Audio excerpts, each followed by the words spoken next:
પુષ્ટિ માર્ગમાં ઘણું બધું ઘણી બધી ભ્રાંત ધારણાઓ પ્રચલિત છે અને હતી. ભ્રાંત ધારણાઓ જેમ કે મહાપ્રભુજી ચૈતન્ય સંપ્રદાયથી સંબંધિત હતા, એવી એવી ભ્રાંત ધારણાઓ કરવામાં આવી કે શ્રીનાથજી છે એ કાલ ભૈરવનો રૂપ છે, શ્રીનાથજી કૃષ્ણ જ નથી. અથવા એવી ભ્રાંત ધારણાઓ કે યક્ષ છે શ્રીનાથજી, વગેરે વગેરે. ઘણા western philosophers, Indian philosophers including researchers સો કોલ્ડ, આવી ભ્રાંત ધારણાઓ ફેલાવવામાં આવી હતી અને અત્યારે પણ એવી ભ્રાંત ધારણાઓ છે. ચૈતન્ય સંપ્રદાયમાંથી પણ અનેક ભ્રાંત ધારણાઓ ફેલાવવામાં આવી શ્રીનાથજી વિષયક. અને થોડો કોન્ટ્રોવર્શિયલ ટોપિક પણ છે, તેથી કોઈ અત્યારના બાળકો કે વૈષ્ણવ સૃષ્ટિ આ બધા કોન્ટ્રોવર્શિયલ ટોપિક્સમાં બોલવા માંગતા નથી, કમેન્ટ કરવા માંગતા નથી. એટલે આ બધા જે વિષયો જે છે એવા વિષયો થઈ ગયા છે, એકદમ સેન્સિટિવ વિષય કહેવાય એમ. અને એવા સેન્સિટિવ ઇશ્યુઝ પર આજનો યુવા વર્ગ, વૈષ્ણવ યુવા વર્ગ, ડિસાઇપલ યુવા વર્ગ, એ યુવા વર્ગ કે જે ભાવિ છે સંપ્રદાયનો, એવા યુવા વર્ગે આવા કોન્ટ્રોવર્શિયલ સેન્સિટિવ ટોપિક્સ ઉપર રિસર્ચ કરેલું છે. ગોસ્વામી બાળકો નું તો આપણે સર્વ માનીએ છીએ, આચાર્યો અને ગોસ્વામી બાળકો. ગોસ્વામી બાળકો જે લખે એને પણ આપણે શાસ્ત્ર ના આપ્ત પ્રમાણ તયા આપણે એને એક્સેપ્ટ કરી જ લેતા હોઈએ છીએ કે જે ગોસ્વામી બાળક કે તે સાચું. ગોસ્વામી બાળકો કોઈ પણ પ્રકારનું લેખન કાર્ય કરે તો એને પહેલા માર્કેટિંગ પ્રેફરન્સ મળે, અને વૈષ્ણવ કોઈક લખે તો એ બધું it's okay, it's not that priority. This has to change. આ વલણને, આવો જે એટીટ્યુડ જે છે સંપ્રદાય તરફ કે ગોસાઈ બાલક લખે તે આપ્ત પ્રમાણ અને વૈષ્ણવ લખે તે સેકન્ડરી, ડઝન્ટ મેટર. આ જે મેન્ટાલિટી અને એટીટ્યુડ છે અત્યારના સંપ્રદાયના અનુયાયીમાં, ધીસ હેઝ ટુ ચેન્જ. જ્યાં સુધી ગુરુવર્ગ અને શિષ્ય સેવક વર્ગ બંને સંશોધન કાર્ય કરે નહીં, બંને વર્ગ લેખન કાર્યમાં પ્રવૃત્ત ન થાય, એસ્પેશિયલી યુવા વર્ગ, એસ્પેશિયલી ગોસ્વામી યુવા વર્ગ અને એસ્પેશિયલી શિષ્ય વર્ગ, યુવા વર્ગ, શિષ્ય યુવા વર્ગ. શિષ્ય યુવા વર્ગ તરફથી અત્યારે મને એક 5 પુસ્તક પણ બતાવી દો કે જેમણે લેખન કાર્ય કર્યું હોય શિષ્ય યુવા વર્ગમાંથી. મળશે તો બધા વૃદ્ધ વયોવૃદ્ધ, બધા ધોળાવાળ વાળા અમારા જેવા 20 થી 40 વર્ષની અંદરના યુવા વર્ગ કેટલા સંપ્રદાયમાં, જે સંપ્રદાયના સિદ્ધાંત ઉપર બોલી શકે, લખી શકે અને પ્રેક્ટિકલ જે સિદ્ધાંતને પ્રેક્ટિકલી અનુસરણ કઈ રીતે આજના જમાનામાં કરવું તે કરી શકે. કેટલા યુવા વર્ગ, કેટલા યુવાઓ છે અત્યારે. સંપ્રદાયને આવા લેખન કાર્યની બહુ જ આવશ્યકતા છે અત્યારે, એસ્પેશિયલી યુવા વર્ગ તરફથી.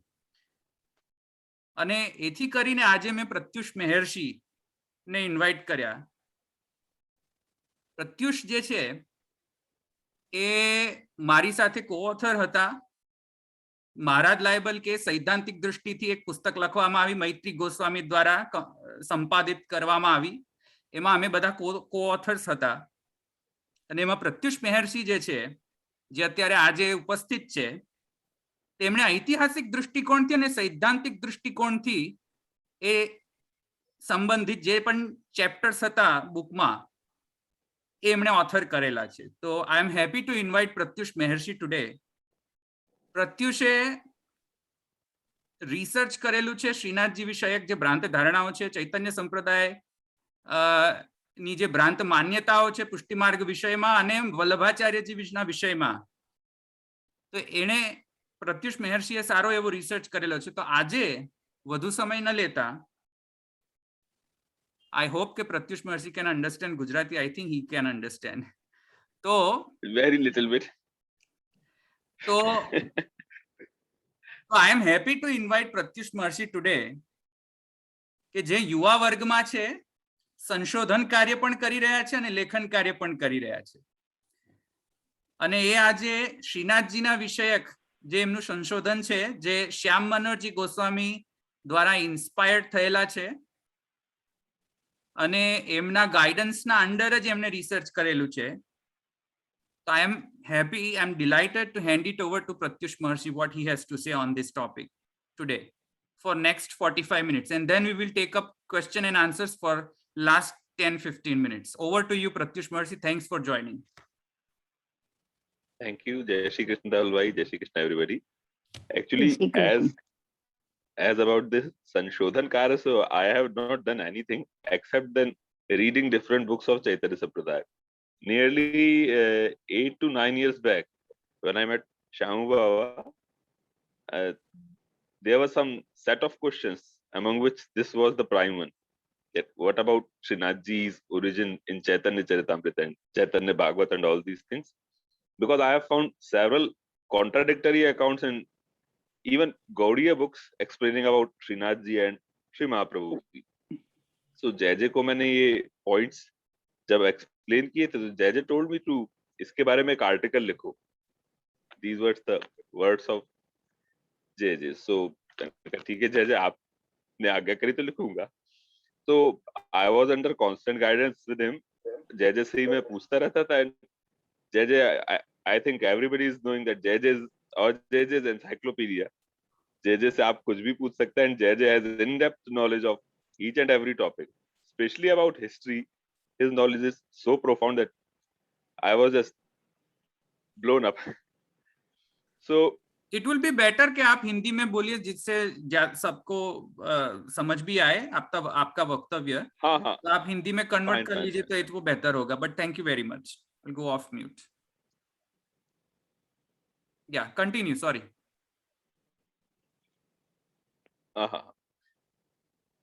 So without wasting our time, start करते हैं.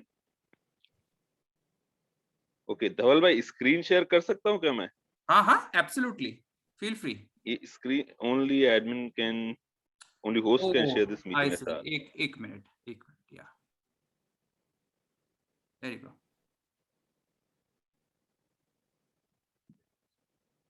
Try again.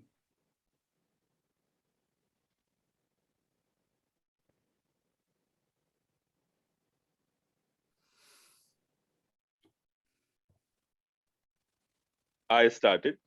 So first of all, title में जय ने ऐसे आज्ञा करी थी कि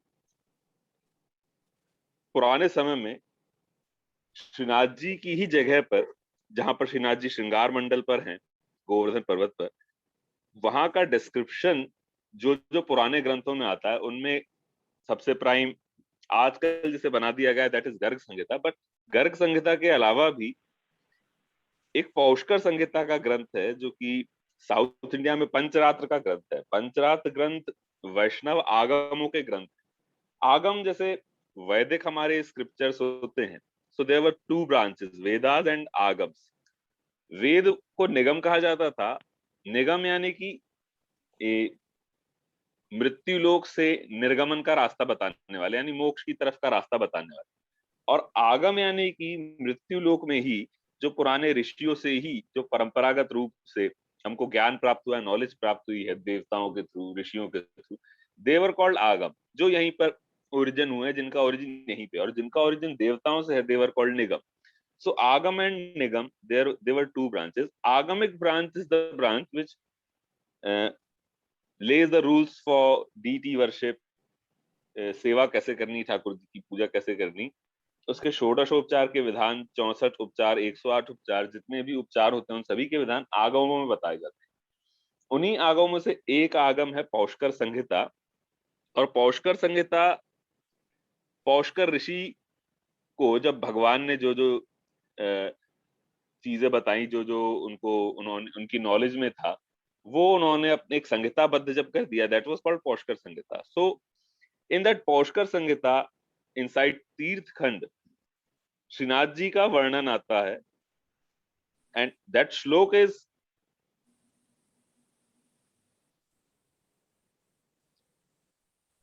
दिस श्लोक, गिरो गोवर्धनाख्यित देव सर्वेश्वरो हरि संस्थिते पूजिते स्थाने गवाम निष्क्रमणेषु च.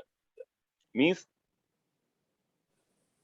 गिरी गोवर्धन पर देव सर्वेश्वर हरि ठाकुर जी स्वयं विराजमान है, और संस्थिते पूजे से स्थाने गवाम निष्क्रमणेषु च, वो स्थान जहां से गाय निष्क्रमण करती, उस स्थान पर श्रीनाथ जी पूजित हैं. और ये पौष्कर संहिता पंचरात्र का ग्रंथ नियरली, यदि मॉडर्न डेटिंग से भी देखें, then this will be at least 1800 to 2200 year old scripture at least, यदि इसकी डेट वाइज भी जाएं. और अदरवाइज पौष्कर ऋषि का पौष्कर संहिता परंपरागत रूप से तो ये कलयुग के प्रारंभ तक जाता है. तो कलयुग के प्रारंभ में भी श्रीनाथ जी उक्त स्थान पर विराजमान थे, श्रृंगार मंडल पर विराजमान थे. और इसके साथ में यहाँ पर यह भी आ रहा है कि ये स्वयं प्रकट क्षेत्र के रूप में विराजमान थे. स्वयं प्रकट, स्वयं व्यक्त क्षेत्र, यानी किसी के द्वारा निर्मित विग्रह नहीं था कभी भी श्रीनाथ जी का, as per Paushkar Samhita. Other than Paushkar Samhita, there is a list of 108 Divya Desam. दक्षिण भारत में 108 दिव्य देशम की यात्रा की परंपरा रही है. ये 108 दिव्य देशम श्री हरि के स्वयं व्यक्त क्षेत्र माने जाते हैं. इनकी इंपॉर्टेंस इस तरीके से हम देख सकते हैं कि 108वां दिव्य देशम जो है वो स्वयं वैकुंठ है, और इन 108 दिव्य देशम में ठाकुर जी स्वयं प्रकट रूप से विराजमान है. उनमें से एक श्रीनाथ जी की भी गणना की गई है, जिनका वर्णन कई सारे अलवार साउथ इंडिया के वैष्णवों ने किया है. इनकी इंफॉर्मेशन, जैसे हर एक दिव्य देशम में मूलावर, थायर, तीर्थ, विमान, इन सब के नाम उल्लिखित होते हैं. तो विमान अर्थात मंदिर जिस जगह है उस मंदिर का नाम विमानम कहा जाता है. तो यहाँ जो विमानम कहा गया है वो गोवर्धन विमानम कहा गया है, तीर्थ यमुना नदी. और मूलावर यानी मूल विग्रह जो हैं उनका नाम गोवर्धनेशन अथवा बालकृष्णन कहा गया. तो ये एग्जैक्टली श्रीनाथ जी का ही डिस्क्रिप्शन हो सकता है. और बिकॉज गोवर्धन विमानम इतने प्राचीन समय में केवल पौष्कर संहिता ही है जो कि दूसरे विग्रह का वर्णन कर रही है. अब यहाँ पर एक कंसर्न ये भी आता है कि उस समय वज्रनाभ जी ने 6 विग्रह और स्थापित किए थे. Haridev ji, Keshav Dev ji. Keshav Dev ji was in Mathura, Haridev ji was in Govardhan, Govind Dev ji was in Vrindavan, and Baldev ji was in Baldau village next to Mathura. तो भाई Keshav Dev ji, we all know that Keshav Dev ji को गजनवी ने खंडित कर दिया था. उत्सव प्रतिमा बची हुई थी, that we still have now. Baldev ji का विग्रह गोकुलनाथ जी ने दोबारा से स्थापित करवाया था. आज भी वही उन्हीं के कल्याण देव जी के वंशज, whom गोकुलनाथ जी एंट्रस्टेड सेवा, उन्हीं के वंशज आज भी वहां सेवा कर रहे हैं.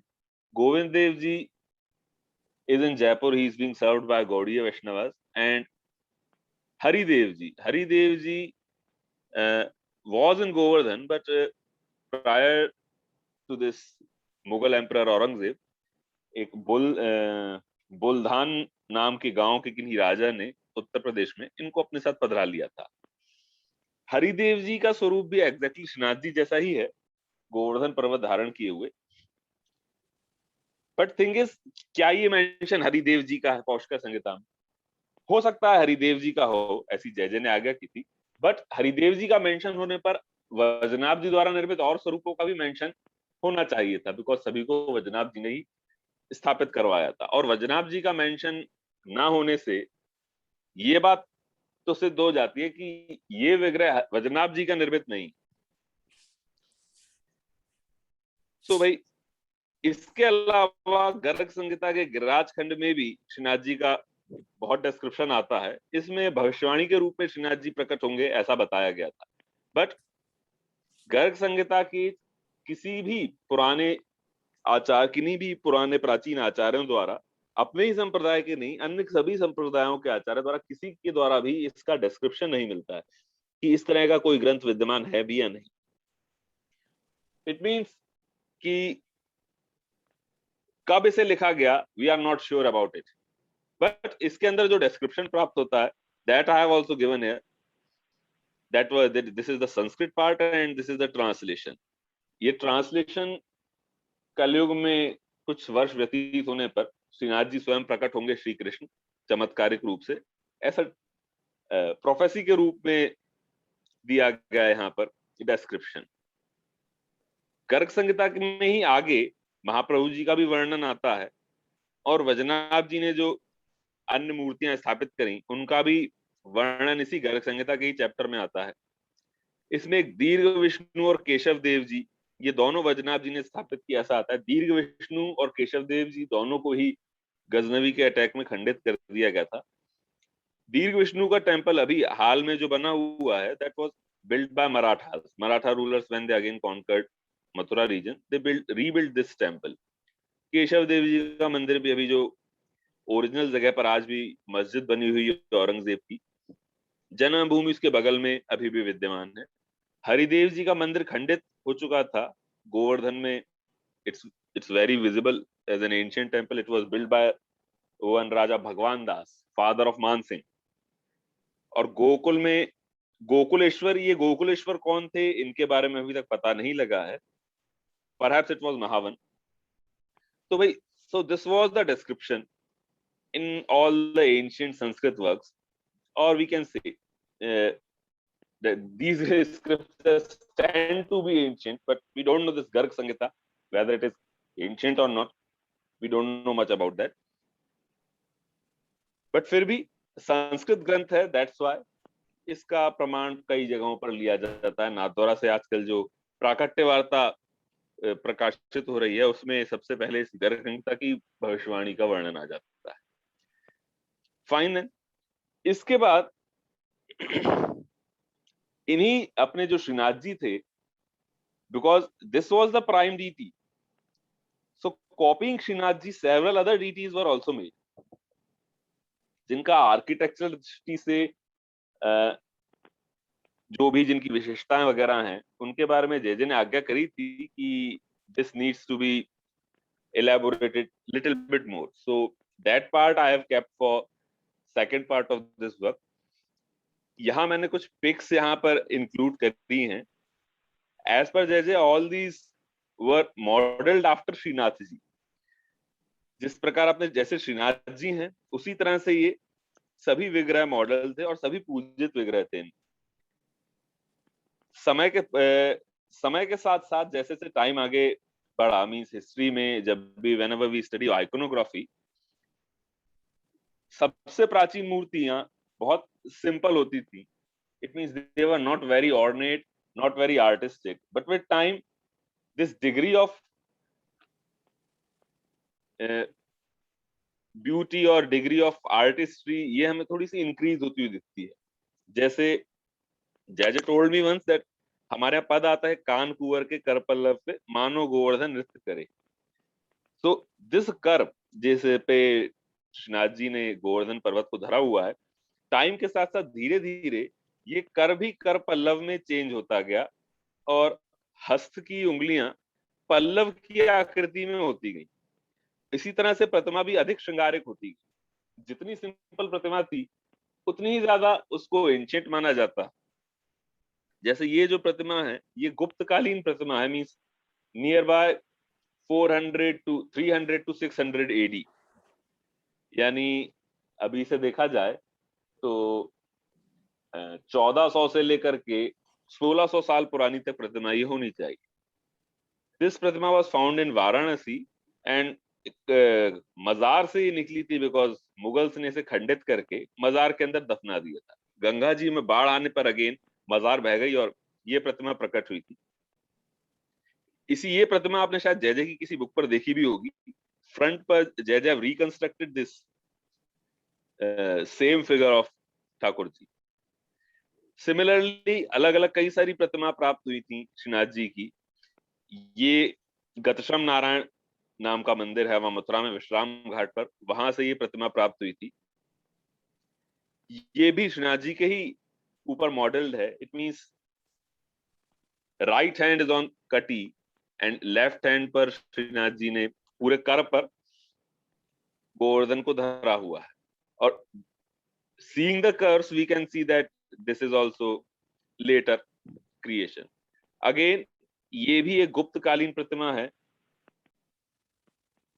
और ये प्रतिमा को मुगलों से बचाने के लिए प्रीस्ट ने यमुना जी में छुपा दिया था।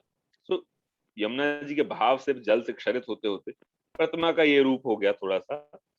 बट अगेन ये पूजित प्रतिमा थी जो कि खंडित होने से बच पाई। ये भी गुप्तकालीन प्रतिमा थी। इसी तरह से ये जो प्रतिमा है ये प्रतिमा पूजित नहीं है, ये द्वार फलक है, यानी गेट के ऊपर लगाया जाने वाला छोटा सा पीस। और इसमें ठाकुर जी ने जो गोवर्धन धरा हुआ है वो कनिष्ठा उंगली पर धरा हुआ है, न कि हस्त पर। और ये जो फिगर है, this figure is approximately 18 to 1900 years old. ये कुषाण काल का माना जाता है। ये मथुरा संग्रहालय में अभी सेव है। ये प्रतिमा श्रीनाथ जी के इंद्रदमन स्वरूप की कही जाती है। ये this is in Ujjain and stories में कहा जाए तो ये ऐसा बताते हैं यहाँ पर यहाँ के मुखिया जी, ये प्रतिमा भी श्रीनाथ जी के साथ ही प्रकट हुई थी। But again this is not true, this is later creation. This whole story that 3 विग्रह एक साथ प्रकट हुए थे, this is a later creation. विग्रह एक ही प्रकट हुआ था।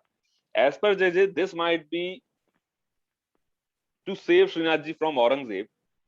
तो हो सकता है कि कुछ मतलब उज्जैन के और वहां बड़ौदा के वैष्णवों ने औरंगजेब की आर्मी को कंफ्यूज करने के लिए कि नहीं ओरिजिनल श्रीनाथ जी हमारे पास है, उसके लिए ये विग्रह निर्मित किए गए हों। May be this is just an idea. ये विग्रह अगेन लेटर गुप्त एज का है। और जैसे इसमें यहाँ पर कर पल्लव डायरेक्टली विजिबल है कि कर जो है सीधा ना होकर के थोड़ा सा टेढ़ा हो चुका है, like Pallav. So this is कर पल्लव। एंड अगेन ये प्रतिमा बहुत ज्यादा ऑर्नेट है और जो कर्व्स हैं, श्रृंगार आदि देख करके भी बोला जा सकता है कि ये काफी बाद की प्रतिमा है। It means near about 8th century की ये प्रतिमा है। Again but this was also modelled after Shrinath ji, because Krishna की जो भी प्रतिमा है गोवर्धनधारी रूप में कनिष्ठा की जगह हस्त पर है, वो सभी श्रीनाथ जी के द्वारा ही श्रीनाथ जी के ऊपर ही मॉडल्ड है, ऐसा मान सकते हैं, because Shrinath ji is the simplest one. So again this is also an ancient विग्रह ऑफ श्रीनाथ जी। ये विग्रह इलाहाबाद के पास में कड़ा नाम की जगह थी, कड़ा माणिकपुर, वहां से प्राप्त हुआ था। और अगेन इसको भी मुगल्स ने खंडित कर दिया था। ऐसी ही कई सारी प्रतिमाएं जतिपुरा से, कुछ दक्षिण भारत से, कई जगहों से, कुछ ये दिस वन इज इन एलोरा, कई जगहों से प्राप्त हुई हैं। और इन सभी में श्री कृष्ण ने कनिष्ठा की जगह हस्त पर ही गोवर्धन को धरा हुआ है। This is most ornate Hoysala art depicting Krishna lifting Govardhan पर्वत। अगेन एक कुषाण कालीन प्रतिमा थी। ये जो कि ये ब्लैक एंड व्हाइट प्रतिमा जो आप देख रहे हैं, this is also found from Jatipura. और इसमें भी एग्जैक्टली श्रीनाथ जी के ऊपर ही मॉडल किया गया है विग्रह को। Now again this Pratima was told me it, इसके बारे में भी जय ने बताया था। This was in Bikaner museum and काफी अच्छी हालत में है ये अभी भी। And this is also nearly 1800 years old. Now इसी तरह से कई सारी प्रतिमाएं ग्वालियर से और दूसरे रीजन से भी प्राप्त हुई हैं। बलदेव जी की प्रतिमाएं भी प्राप्त हुई हैं। All these were modelled after Shrinath ji. Now modern descriptions पर आए श्रीनाथ जी की, तो modern descriptions we all know that are found in only in our sampradaya and another one is in Gaudiya sampradaya. Gaudiya भी श्रीनाथ जी को क्लेम करते हैं और हमारे यहाँ भी डिस्क्रिप्शन श्रीनाथ जी का पूरा आता है। वल्लभ संप्रदाय में जो श्रीनाथ जी का डिस्क्रिप्शन आता है, we all are aware of that कि श्रीनाथ जी किस तरह से प्रकट हुए। पहले हस्त का प्राकट्य हरिराय जी ने निज वार्ता में बताया है, लेकिन हस्त के प्राकट्य की बात अपने यहाँ 84 वैष्णव वार्ता में नहीं आती है। वहां सीधे सदु पांडे के घर में ही दुग्धपान चरित्र का वर्णन आ जाता है। Now about authenticity of these two Vartas, तो 84 वैष्णव की वार्ता द्वारकादास पारेख ने जो ढूंढी, so that was considered most authentic version of वार्ता साहिब। बट जहां तक निज वार्ता और गृह वार्ता की बात है, श्रीनाथ जी के प्राकट्य वार्ता की बात है, इनकी कई सारी कॉपीज में पाठ भेद बहुत पाया गया था। सो उन वार्ता के अंश को हम कॉमन जो जो हमें मिले उनको हम ऑथेंटिक मान सकते हैं, और बाकी को we can't be more sure about that. So इसी में जो श्रीनाथ जी की प्राकट्य वार्ता में हस्त का प्राकट्य आता है, मे be that is true also, and जहां तक है वो सत्य भी हो, इस पर जयजय ने आज्ञा करी थी कि हो सकता है कि दोनों ही पैरेलली सही हो, दैट मूर्ति का प्राकट्य हस्त के प्राकट्य के रूप में धीरे धीरे आगे बढ़ती रही हो बात। बिकॉज इन 84 वैष्णव वार्ता ठाकुर जी के विग्रह के प्राकट्य का वर्णन नहीं है, बट शिला हटाने पर एक बालक के रूप में प्राकट्य का वर्णन, एक बालक बाहर आया था और उस बालक ने आज्ञा करी थी कि मैं तो इस पर्वत का देवता हूं। So may be that incident truly happened, and both these incidents are parallelly mentioned in 84 Vaishnav Varta and प्राकट्य वार्ता। संभव है। और बाकी सभी जो जो श्रीनाथ जी का वर्णन वार्ता साहित्य में आता है, उस सभी से you might all know that निज वार्ता वगैरह में जहां जहां श्रीनाथ जी का वर्णन आया है माधवेंद्रपुरी के साथ में, महाप्रभु जी के साथ में, 1478 में श्रीनाथ जी के प्राकट्य के बाद माधवेंद्रपुरी को उन्हीं बालक के रूप में श्रीनाथ जी ने दर्शन दिए थे, ऐसा वार्ता साहित्य में वर्णन आता है।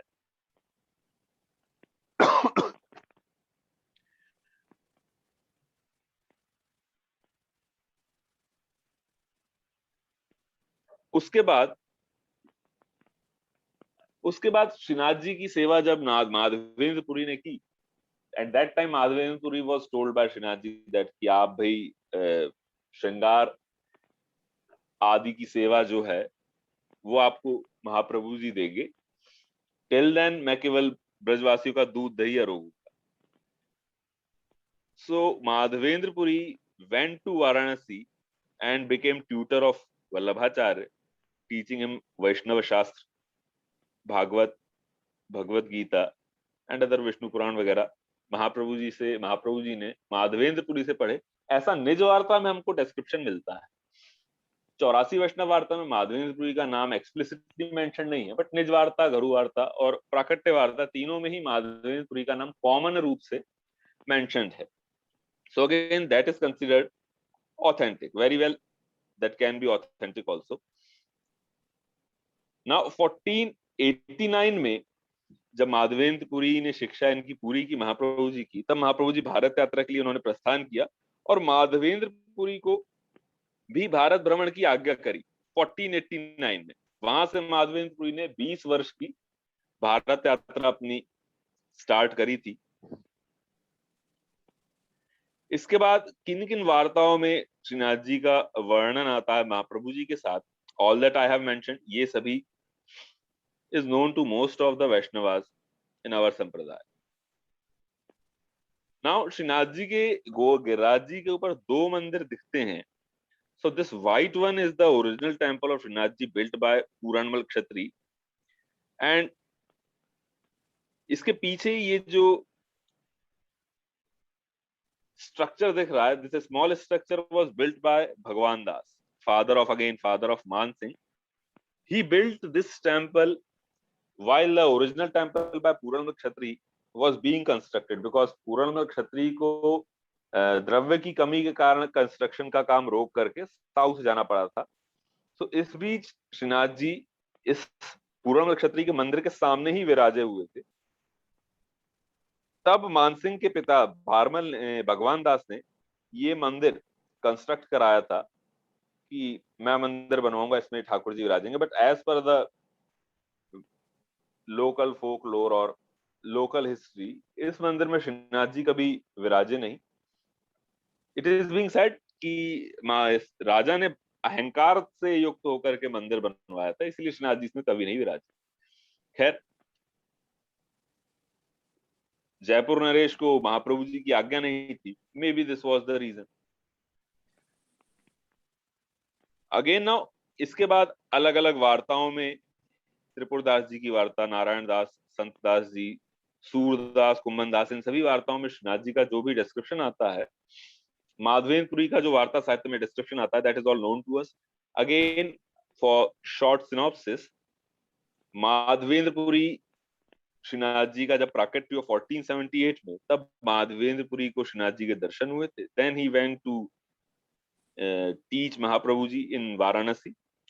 After that he went for Bharat यात्रा, एंड अगेन जब मंदिर पूरा बना और श्रीनाथ जी को पाठ बैठाया इन 1519 AD, तब महाप्रभु जी ने माधवेंद्रपुरी को उनके बंगाली शिष्यों सहित श्रीनाथ जी की सेवा प्रदान करी। ऐसा कॉमन रूप से प्राकट्य वार्ता, निज वार्ता में हमें मिलता है। So again this can be considered authentic. Now these are the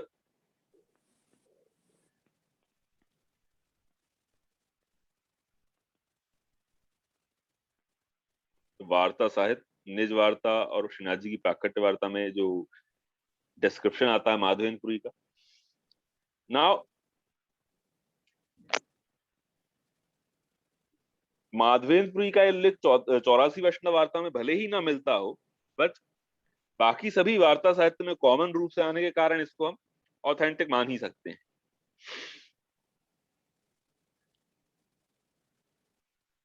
Akshaya Tritiya 1519 को श्रीनाथ जी को पाठ बैठाया गया।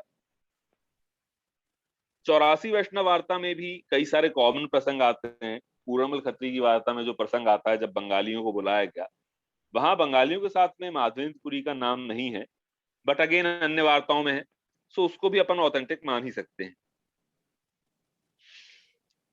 और अगेन बंगालियों ने जब श्रीनाथ जी के साथ में एक दूसरी अन्य देवी की प्रतिमा की स्थापना कर दी और उनकी पूजा करने लगे, और other than this Shrinath ji को जो भी भेंट आती थी उसका यूज अपने पर्सनल लग्जरी के लिए करने लगे, तब विठलनाथ जी ने, गोसाई जी ने आज्ञा दे करके कृष्णदास जी से इनको हटवा करके अन्य गुर्जर ब्राह्मणों को सेवा में रखा। इसका डिस्क्रिप्शन भी पूरे वार्ता साहित्य में कॉमन रूप से मिलता है।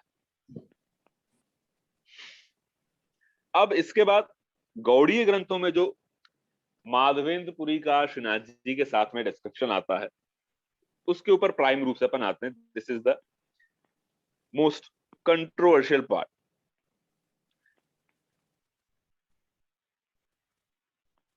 Hello, am I audible? Dhaval भाई, am I audible? Yes, yes, हाँ, yes, yes, yes. yeah, Yes, yes. you are audible.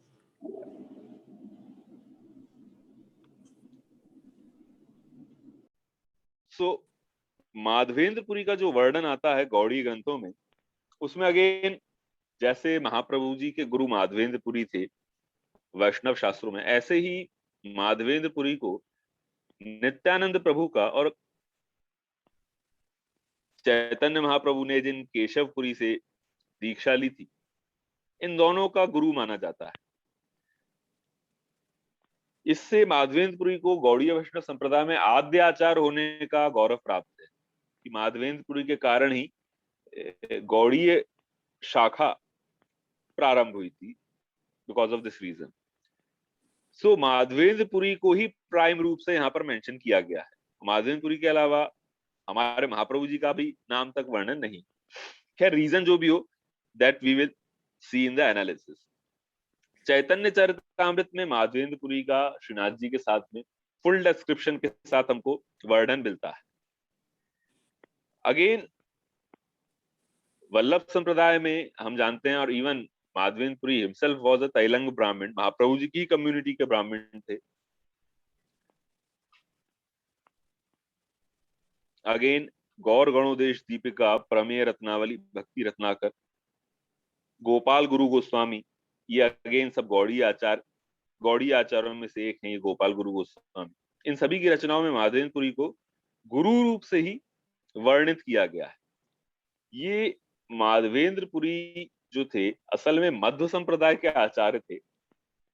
व्यास तीर्थ जी के शिष्य के मतलब व्यास तीर्थ जी इनके दादा गुरु कहे जा सकते हैं। यानी माधवेंद्रपुरी जी के गुरु लक्ष्मीपति तीर्थ और लक्ष्मीपति तीर्थ जी के गुरु व्यास तीर्थ। व्यास तीर्थ जी विजयनगर राज्य के राजगुरु रहे हैं फ्रॉम 1560 टू 1539। काफी लंबी इनकी एज रही थी व्यास तीर्थ जी की। सो इन्हीं व्यास तीर्थ जी के बारे में ऐसा कहा जाता है, इन्होंने महाप्रभु जी को कृष्णदेव राय के दरबार में मध्व संप्रदाय की गादी ऑफर करी थी, that you should be the Acharya of this संप्रदाय। बट महाप्रभु जी ने कहा था कि नहीं, हम विष्णु स्वामी की मर्यादा को फॉलो करते हैं। What ever that meeting is still dubious, that हुई भी थी या नहीं हुई थी इसके बारे में अभी तक प्रमाण हमें मिले नहीं। नाउ गौर गणोदेश दीपिका में माधवेंद्रपुरी जो हैं, इन्होंने लक्ष्मीपति तीर्थ से संन्यास लिया था। अगेन इनके कई शिष्य थे जिनमें ईश्वरपुरी, अद्वैताचार्य, कई सारे शिष्यों का नाम आता है। Nityananda Prabhu, Nityananda is one of the associate of Chaitanya who is worshipped along with Chaitanya and Gaudi sampradaya. Chaitanya के साथ ही नित्यानंद की भी पूजा सेवा गौड़ी संप्रदाय में की जाती है। सभी इस्कॉन टेम्पल्स एंड अदर गौड़ी वैष्णव मठों में इनके दर्शन इसी के दर्शन किए जा सकते हैं। सो ईश्वरपुरी से कृष्ण चैतन्य ने दीक्षा ली और चैतन्य महाप्रभु के कारण पूरे बंगाल में, गौड़ देश में वैष्णव परंपरा प्रारंभ हो गई। अब ये नित्यानंद जो थे, इनके गुरु माधवेंद्रपुरी कहे गए। एक और प्राचीन ग्रंथ आता है चैतन्य भागवत। चैतन्य भागवत में नित्यानंद प्रभु और माधवेंद्रपुरी का पूरा डिस्क्रिप्शन हमें प्राप्त होता है। ये यहाँ पर हमारे लिए बहुत इंपॉर्टेंट हो जाता है, because Nityanand Prabhu was one of the prime associate of Chaitanya and his guru was said to be Madhvendra. इनका जन्म, नित्यानंद प्रभु का जन्म 1474 में हुआ and he left his home in 1487. 20 वर्ष तक इन्होंने भी भारत का भ्रमण किया और 1506 के लगभग ये चैतन्य महाप्रभु के पास बंगाल आ गए। ये नित्यानंद प्रभु माधवेंद्रपुरी से कब मिले, ये चैतन्य भागवत में हमें मिलता है। चैतन्य भागवत में आता है कि ये पंढरपुर में इनसे मिले, जहां पर मिलने के बाद नित्यानंद प्रभु साउथ में सेतुबंद रामेश्वर की तरफ गए और माधवेंद्रपुरी अपनी भारत यात्रा में सरयू की तरफ गए। अगेन ध्यान देने वाली बात यह है, ये भारत यात्रा के बाद होने वाली मीटिंग है। इट मींस जब 1487 में नित्यानंद प्रभु ने घर छोड़ा, उसके 2 साल बाद ही हमारे वल्लभ संप्रदाय के वार्ता साहित्य के अकॉर्डिंग 1489 में 2 साल बाद महाप्रभु जी की शिक्षा पूर्ण हुई थी, जब महाप्रभु जी ने माधवेंद्रपुरी को भारत यात्रा की आज्ञा करी थी। तो यहाँ पर हमारा वार्ता साहित्य और चैतन्य भागवत, ये दोनों ही एग्जैक्टली मैच करते हैं। दोनों both are in line with each other. यहाँ दैट इज मोस्ट प्रोबेबल कि इस भारत यात्रा के 20 वर्ष के टाइम में माधवेंद्रपुरी नित्यानंद प्रभु के साथ रहे होंगे। नाउ पैरेलली अलोंग इन चैतन्य चरितामृत, मध्य लीला में श्रीनाथ जी की सेवा का वर्णन आता है कि भाई प्राकट्य के बाद 1478 में ही प्राकट्य के बाद श्रीनाथ जी की सेवा माधवेंद्रपुरी ने की फॉर 14 continuous years.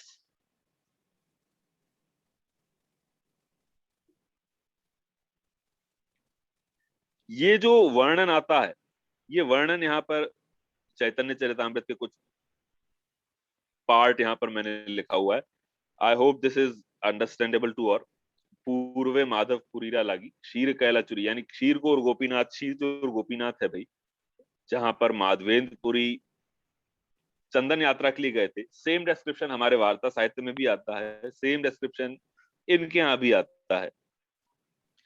यहीं पर श्रीनाथ जी की पूरा डिस्क्रिप्शन हमें मिलता है इसी चैप्टर में, कि श्रीनाथ जी ने दर्शन दिए बालक के रूप में इनको, माधवेंद्रपुरी को, और इनसे कहा कि भाई मुझे झाड़ियों में मुगलों के डर से छुपाया गया था, तो मुझे निकाल करके मेरी सेवा पूजा स्टैब्लिश करो। तो माधवेंद्रपुरी ने उनको प्रकट किया, उनकी सेवा पूजा करी।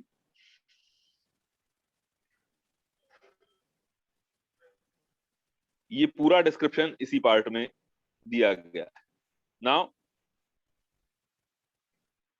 माधवेंद्रपुरी के ये जो वर्णन है, इस वर्णन में वज्रनाभ के द्वारा निर्मित श्रीनाथ जी को बताया गया है।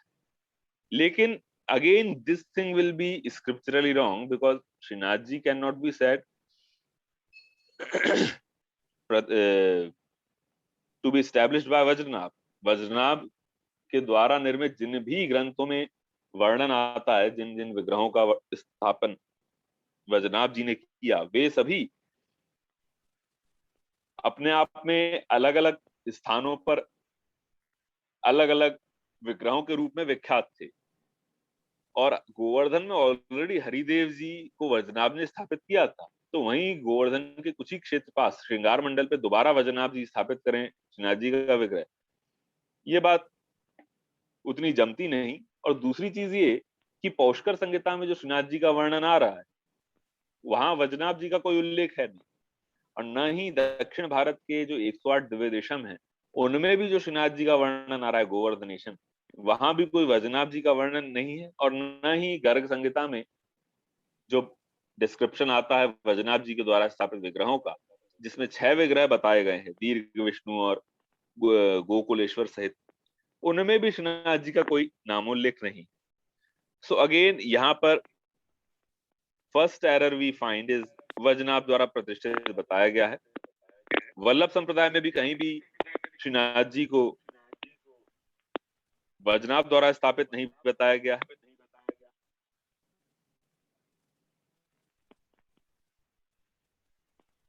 इसके आगे अभिषेक और अन्नकूट का वर्णन आता है कि उनका पंचामृत करा करके अन्नकूट उत्सव माधवेंद्रपुरी के निरीक्षण में किया गया।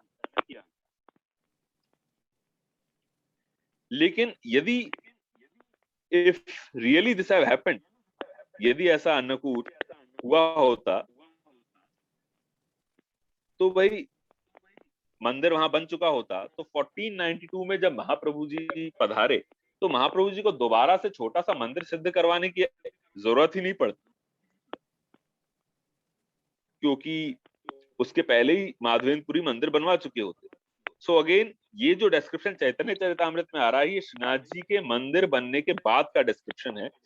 It means the description must be of 1519 AD instead of प्राकट्य के समय का वर्णन। ये मंदिर बनने के बाद का वर्णन है, बिकॉज उसके बाद ही इतना सब भोग प्रसाद श्रीनाथ जी को भोग लगाने की स्पेस भी वहां पर नहीं थी, वो जंगल था पूरा एरिया। और दूसरी चीज, जो मंदिर बनने का डिस्क्रिप्शन है वो भी ठीक नहीं लग रहा है। और अनदर थिंग इज दैट चैतन्य चरितामृत में मंदिर बनने का जो वर्णन आ रहा है, उसमें भी ये बात आ रही है कि पंजाब के खत्री ने आकर के मंदिर बनवाया श्रीनाथ जी का। नाउ वो पंजाब के खत्री कौन थे, उसके बारे में डिस्क्रिप्शन चैतन्य चरितामृत नहीं दे रहा है। वार्ता शायद पूरणमल खत्री के रूप में उनकी डिस्क्रिप्शन दे रहा है, एंड पूरणमल खत्री का मंदिर बना ही 1419 में था। इट मींस ये जो डिस्क्रिप्शन यहाँ पर आ रहा है, ये डिस्क्रिप्शन प्राकट्य और मंदिर वाला डिस्क्रिप्शन दोनों को मिक्स कर दिया है राइटर ने। Whoever the writer was, he have mixed the 40 years के गैप को उसने गायब कर दिया है। अगेन हस्त के प्राकट्य का भी वर्णन नहीं।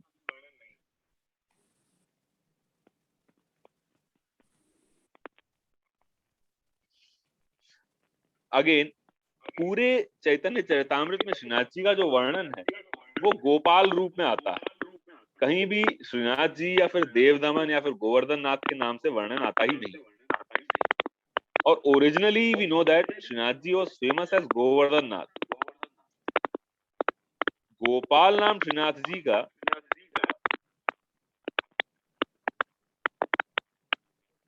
महाप्रभु जी ने धरा था जब मंदिर निर्मित हो गया था, और इसकी वार्ता हम सबको मालूम है। जब श्रीनाथ जी को गाय भेंट की गई थी।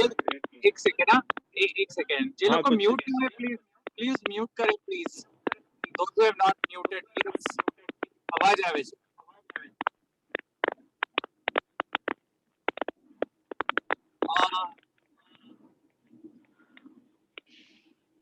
Okay, there you go. Sorry, go ahead, Pratyush. Fine. So वार्ता साहित्य में आता है कि माधवेंद्रपुरी को मुखिया बना करके श्रीनाथ जी की सेवा महाप्रभु जी ने सौंपी थी। और तब तक श्रीनाथ जी पूरे व्रज क्षेत्र में प्रसिद्ध हो चुके थे, लेकिन तब तक गोपाल नाम श्रीनाथ जी का फेमस नहीं था। गोपाल नाम 1519 में ही महाप्रभु जी ने इनका धरा था। और चैतन्य चरितामृत में जो वर्णन आता है दैट इज गोपाल प्रकट हैला, देश शब्द हैला, आस पास ग्रामीण लोग देखीते आईला, एक एक दिन एक एक ग्राम में लाइला मागीन, अन्नकूट करे सबे हर्षित हान।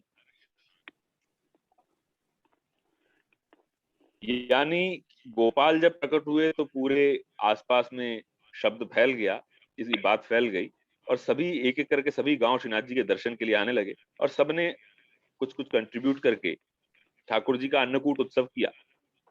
ये जो ठाकुर जी के अन्नकूट उत्सव का डिस्क्रिप्शन है, ये पूरा डिस्क्रिप्शन ही 1419 का है। इतना विस्तार से उत्सव प्राकट्य के समय हुआ ही नहीं, बल्कि महाप्रभु जी द्वारा पूर्णमल क्षत्रिय को नए मंदिर की अनुमति आज्ञा देने के का बहुत बाद, यानी 1519 में मंदिर निर्मित होने के पश्चात का वर्णन है।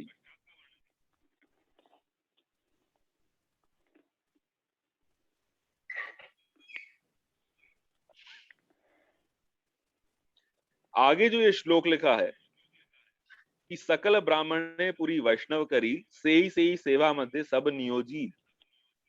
माधवेंद्रपुरी ने कई सारे ब्राह्मणों को वैष्णव करके श्रीनाथ जी की सेवा में रखा।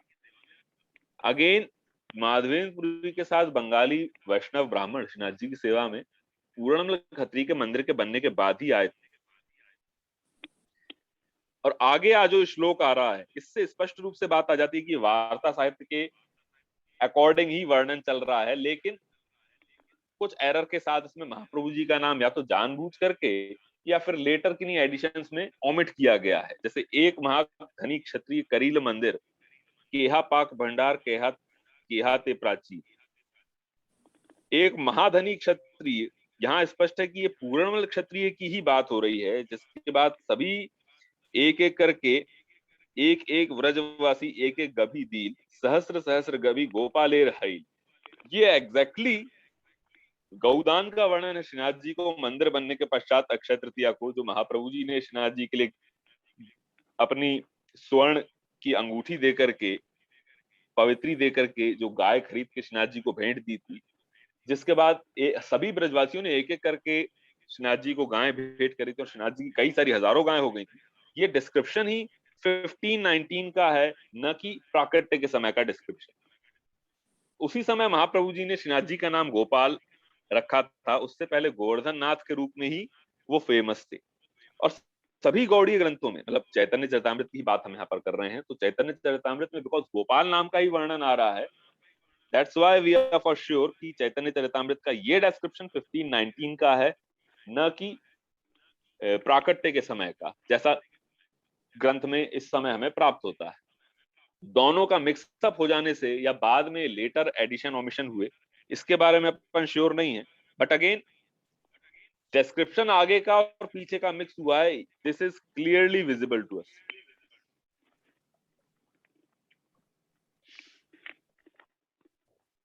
नाउ साथ ही चैतन्य चरितामृत में न तो श्रीनाथ जी के साथ महाप्रभु जी का वर्णन आता है कोई, न सूरदास जी कुम्मनदास जी का श्रीनाथ जी की सेवा में कोई वर्णन आता है।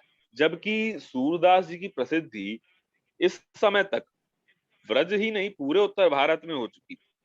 और महाप्रभु जी तो खैर पुष्टि मार्ग के संस्थापक आचार्य के रूप में संपूर्ण भारत में प्रसिद्ध थे ही। इस समय कृष्णदास जी को अधिकारी करके, माधवेंद्रपुरी को मुखिया करके महाप्रभु जी वापस अड़ैल पधारे। किंतु चैतन्य चरितामृत में से इसमें से किसी भी ब्रजवासी का कोई वर्णन नहीं आता और न महाप्रभु वल्लभाचार्य जी का कोई नामोल्लेख।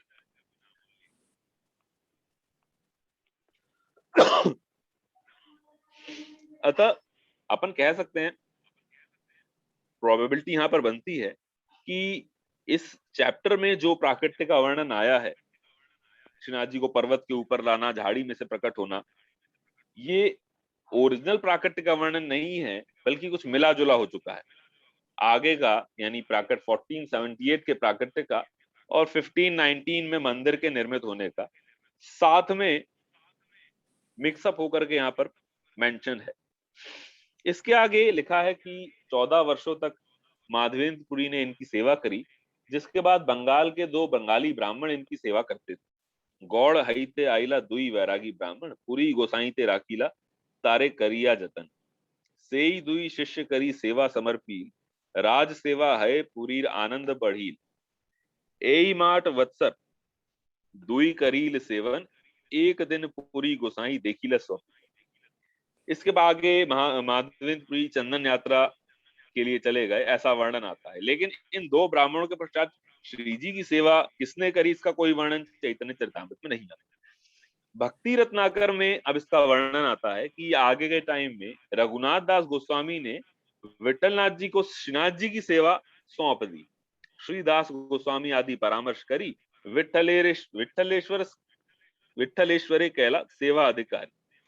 अब यहाँ पे कई सारे डिस्क्रिप्शंस हमको अगेंस्ट में मिलते हैं। अगेन क्या क्या डिस्क्रिप्शन वो अगेंस्ट में मिल रहा है हमको,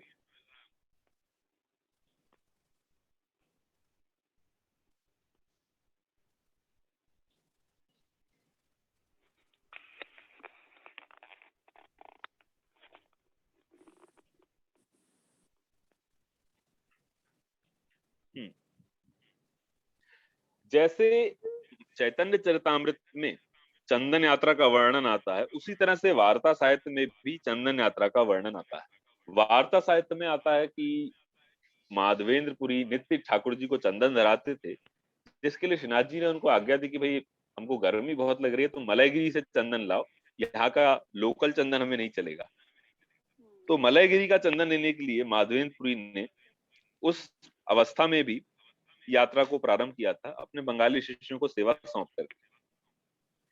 यही डिस्क्रिप्शन चैतन्य चरितामृत में भी चंदन यात्रा का दिया हुआ है और ये दोनों एग्जैक्टली सेम है।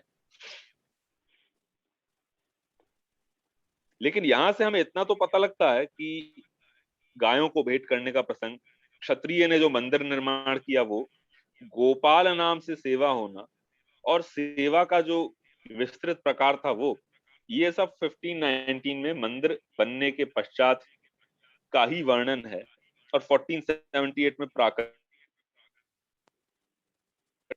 ये स्पष्ट रूप से हमें दिखता है। इसके अलावा इस वर्णन में कुम्मन दास जी, सद्दू पांडे, महाप्रभु जी, सूरदास जी, इनमें से किसी भी ब्रजवासी का कोई वर्णन नहीं है। लेकिन 2 बंगाली ब्राह्मणों ने सेवा करी, ऐसा वर्णन है। इसकी ये ऐतिहासिकता पर प्रश्न चिन्ह लगा रहा है, क्योंकि 1492 में महाप्रभु जी ने जब पुष्टि मार्ग प्रारंभ किया, पुष्टि मार्गी संप्रदाय का जब पहला इनिशिएशन दामोदर दास जी को दिया, तब तक तो महाप्रभु जी संपूर्ण भारतवर्ष में प्रसिद्ध हो चुके थे और श्रीनाथ जी को भी सेवा का प्रकार महाप्रभु जी ने जब बैठाया, तब भी ब्रज में तो महाप्रभु जी सूर्य रूप से प्रतिष्ठित हो चुके थे। ये डिस्क्रिप्शन ले किसी बंगाली साहित्य में हमें नहीं मिलता है। इसे बाद में हटाया गया या क्या किया गया, इसके बारे में कहा नहीं जा सकता। यदि माधवेंद्रपुरी जी ने 1478 में श्रीनाथ जी को प्रकट करके सेवा करी होती और 14 वर्षों तक सेवा करते रहते, यानी 1492 तक, और उसके बाद चंदन यात्रा के निमित्त भगवत धाम गए होते, सो अगेन ये बात जो है चैतन्य चरितामृत की, ये दूसरे गौड़ीय ग्रंथ चैतन्य भागवत के अगेंस्ट जा रही है, क्योंकि चैतन्य भागवत के अगेंस्ट इसलिए जा रही है क्योंकि माधवेंद्रपुरी को नित्यानंद प्रभु का शिष्य होने के लिए भारत यात्रा पर जाना बहुत जरूरी है। और इस टाइम यदि वो सेवा कर रहे होते श्रीनाथ जी की, तो नित्यानंद प्रभु से मिल ही नहीं सकते। So this will B impossible, क्योंकि नित्यानंद प्रभु ने घर जो छोड़ा था वो छोड़ा ही 1487 में था, और 1487 में तो इनको श्रीनाथ जी की सेवा में होना चाहिए था माधवेंद्रपुरी को, वो मिल ही नहीं सकते। और 1492 में जब श्रीनाथ जी की सेवा छोड़ करके ये बाहर निकले भी हूँ चंदन यात्रा के लिए, और कोई कहे भाई कि हो सकता है चंदन यात्रा के टाइम मिले, तो ये भी पॉसिबल नहीं, क्योंकि चैतन्य भागवत में जो वर्णन आ रहा है वो एग्जैक्टली ये है कि पंढरपुर में जब ये मिले तो नित्यानंद प्रभु दक्षिण की तरफ गए और माधवेंद्रपुरी भारत भ्रमण के अंतर्गत सरयू की तरफ गए। तो भाई साउथ से सरयू की तरफ जाने की बात समझ में नहीं आती। यदि मलयगिरी पर जाना था तो इनको साउथ में जाना चाहिए। Chaitanya Bhagavat again is the most authentic scripture because इसकी प्राचीन कॉपीज मिल चुकी हैं, तो ये गौड़ियों का बहुत ऑथेंटिक स्क्रिप्चर है, सो इसकी बात गलत नहीं हो सकती। और अगेन पूरे चैतन्य संप्रदाय में बिकॉज नित्यानंद प्रभु का गुरु माधवेंद्रपुरी को माना जा रहा है, तो ऑब्वियसली ये डिस्क्रिप्शन यहाँ गौड़ीय संप्रदाय के ही अगेंस्ट जा रहा है। नाउ ये जो सरयू और सेतु पंथ की बात जो है चैतन्य भागवत में, एई मत नित्यानंद प्रभुर भ्रमण दैवे माधवेंद्र सह हईल दर्शन, नित्यानंद बोले यत तीर्थ करीलन सम्यक तहार आजी पाइलान, कत दिन नित्यानंद माधवेंद्र संगे भ्रमेण श्री कृष्ण कथा परानंद रंगे, कत दिन माधवेंद्र संगे नित्यानंद थकिया चलीला शेष यथा सेतु बंद, माधवेंद्र चलीलिया सरयू देखी बारे कृष्णावेश केहा निज देह नहीं स्मरे। यानी सरयू अथवा अवध अयोध्या की तरफ इन्होंने प्रस्थान किया माधवेंद्रपुरी ने, और इन्होंने सेतुबंद की तरफ प्रस्थान किया कई दिनों के बाद, कई दिनों तक संग रहने के बाद। यहां से गौड़ीय संप्रदाय के आद्याचार होने का गौरव इनको प्राप्त है, और ये चीज संभव ही नहीं हो पाती यदि माधवेंद्रपुरी इस समय श्रीनाथ जी की सेवा कर रहे हो। तो यहां से भी पॉसिबल है। ये एग्जैक्ट हमको डिस्क्रिप्शन यहाँ पर मिल रहा है कि चैतन्य चरितामृत में आता माधवेंद्रपुरी का वर्णन हमारे अगेंस्ट तो है ही, हमारे वार्ता साहित्य के अगेंस्ट तो जा ही रहा है, साथ ही जो खुद गौड़ीय ग्रंथ हैं और गौड़ीय सिद्धांत, इनका गौड़ीय मान्यता जो है माधवेंद्रपुरी का आद्य प्रवर्तक आचार्य होना गौड़ीय वैष्णव मत का, वो उसी के अगेंस्ट जा रही है ये बात। सो अगेन बहुत संभव है कि ये चैतन्य चरितामृत बाद में एडल्ट्रेटेड की गई हो अथवा ओरिजिनल हमें मिली ही ना हो, we can not say that, या फिर जो इसका राइटर रहा उसी ने द्वेषवश ऐसी बातें लिख दी, maybe whatever it was. इतना हम श्योरिटी से कह सकते हैं कि ये डिस्क्रिप्शन हिस्टोरिकल तो नहीं। नाउ यहां से देखने पर हमको प्राकट्य वार्ता वट एवर इट इज ये ही ज्यादा प्रमाणित लगती है as compare to this Chaitanya Charitamrita. So again possible है कि ओरिजिनल चैतन्य चरितामृत जो कृष्णदास कविराज ने लिखी, बिकॉज ये कृष्णदास कविराज रघुनाथ दास गोस्वामी के शिष्य, and this Raghunath Das Goswami was a very good friend of Gosai Shri Vitthalnath ji Goswami ji के बहुत अच्छे फ्रेंड हुआ करते थे। इसका डिस्क्रिप्शन हमको एक भक्तमाल नाम का ग्रंथ है नाभादास जी द्वारा रचित, उसमें भी मिलता है। तो भाई चैतन्य चरितामृत का ये जो प्रसंग है श्रीनाथ जी के साथ माधवेंद्रपुरी का प्रसंग, ये चैतन्य भागवत के अगेंस्ट में है।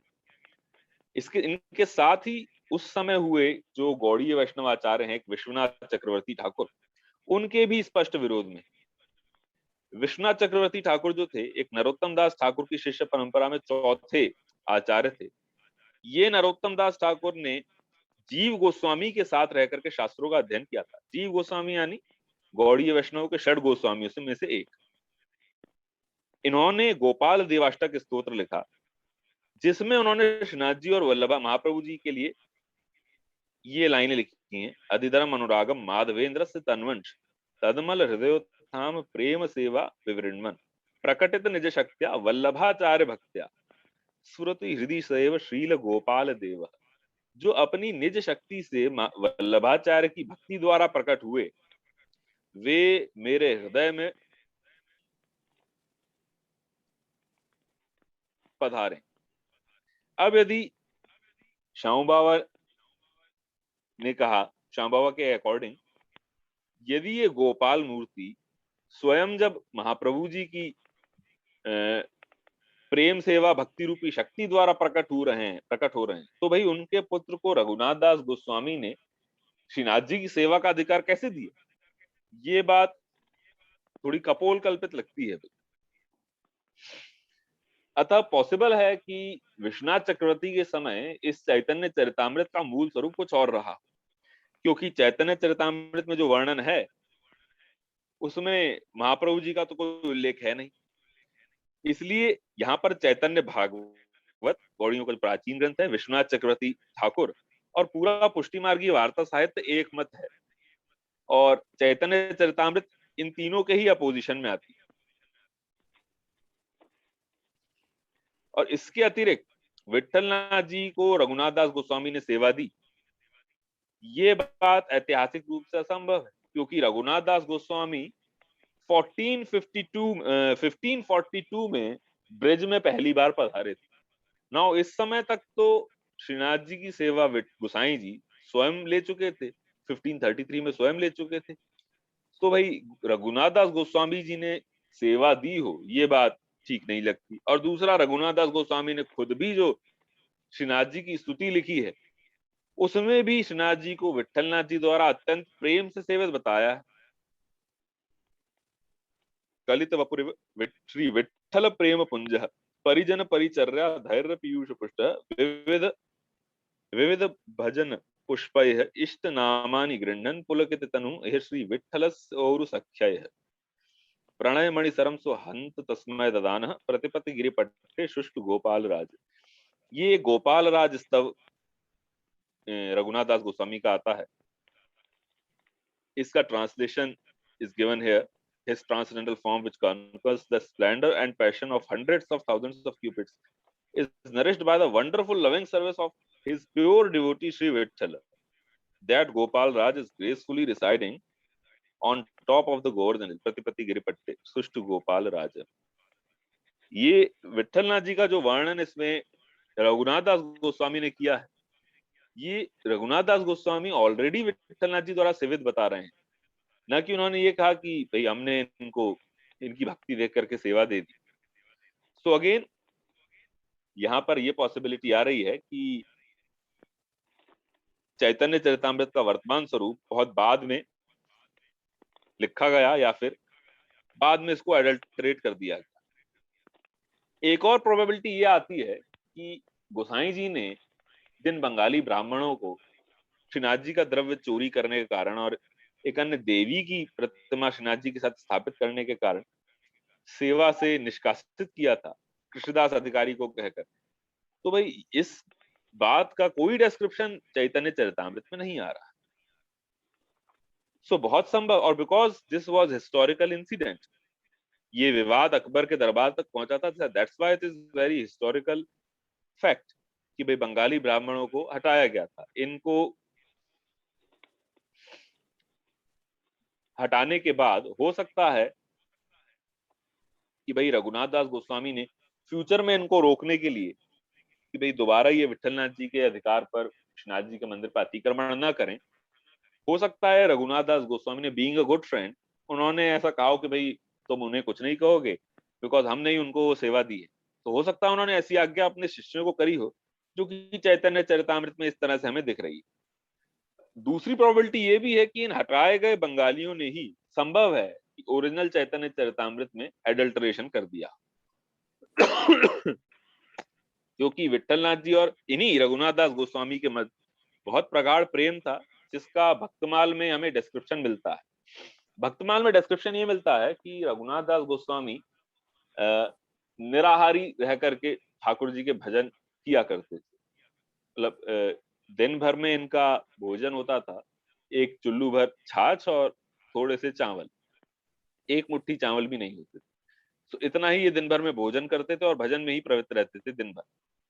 सो एक समय मानसी सेवा में इन्होंने ठाकुर जी को खीर भोग धरी थी और खीर का प्रसाद मानसी सेवा में ही ठाकुर जी ने इनको अपने हाथों से प्रदान कर दिया था और अरोगने की आज्ञा करी थी। जब प्रसाद उन्होंने लिया तो बिकॉज ये कुछ खाते नहीं थे तो इनको अपच हो गई।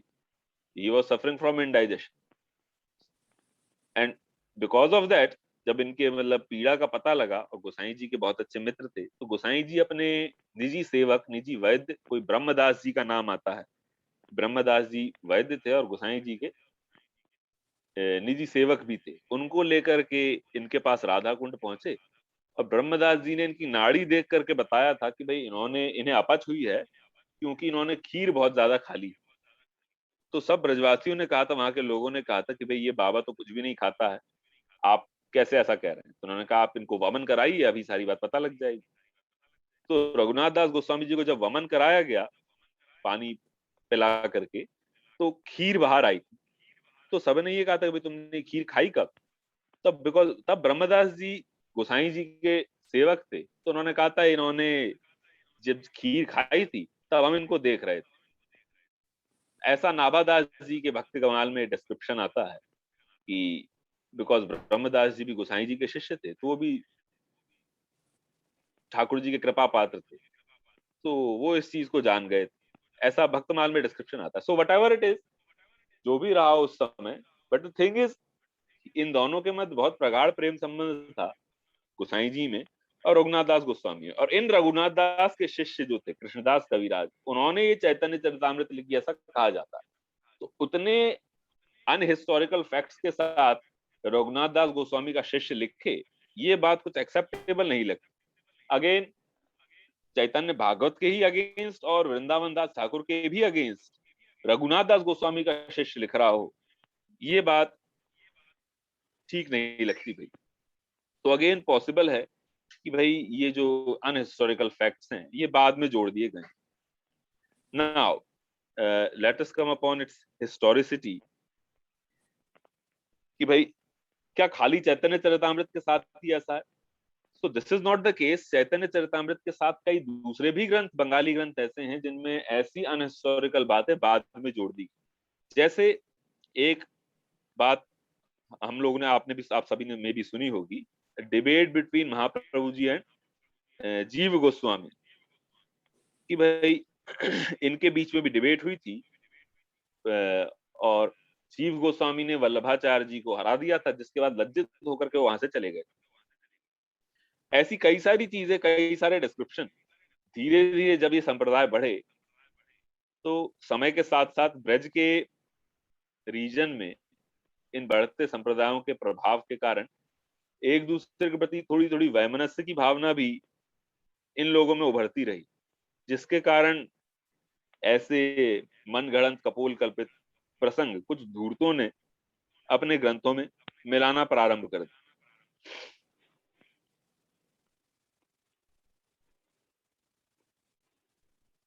अब ऑथेंटिक रूप से कई सारे ग्रंथ जो हैं वो प्राचीन अवस्था में प्राप्त तो होते हैं और कई सारे नहीं भी प्राप्त होते हैं।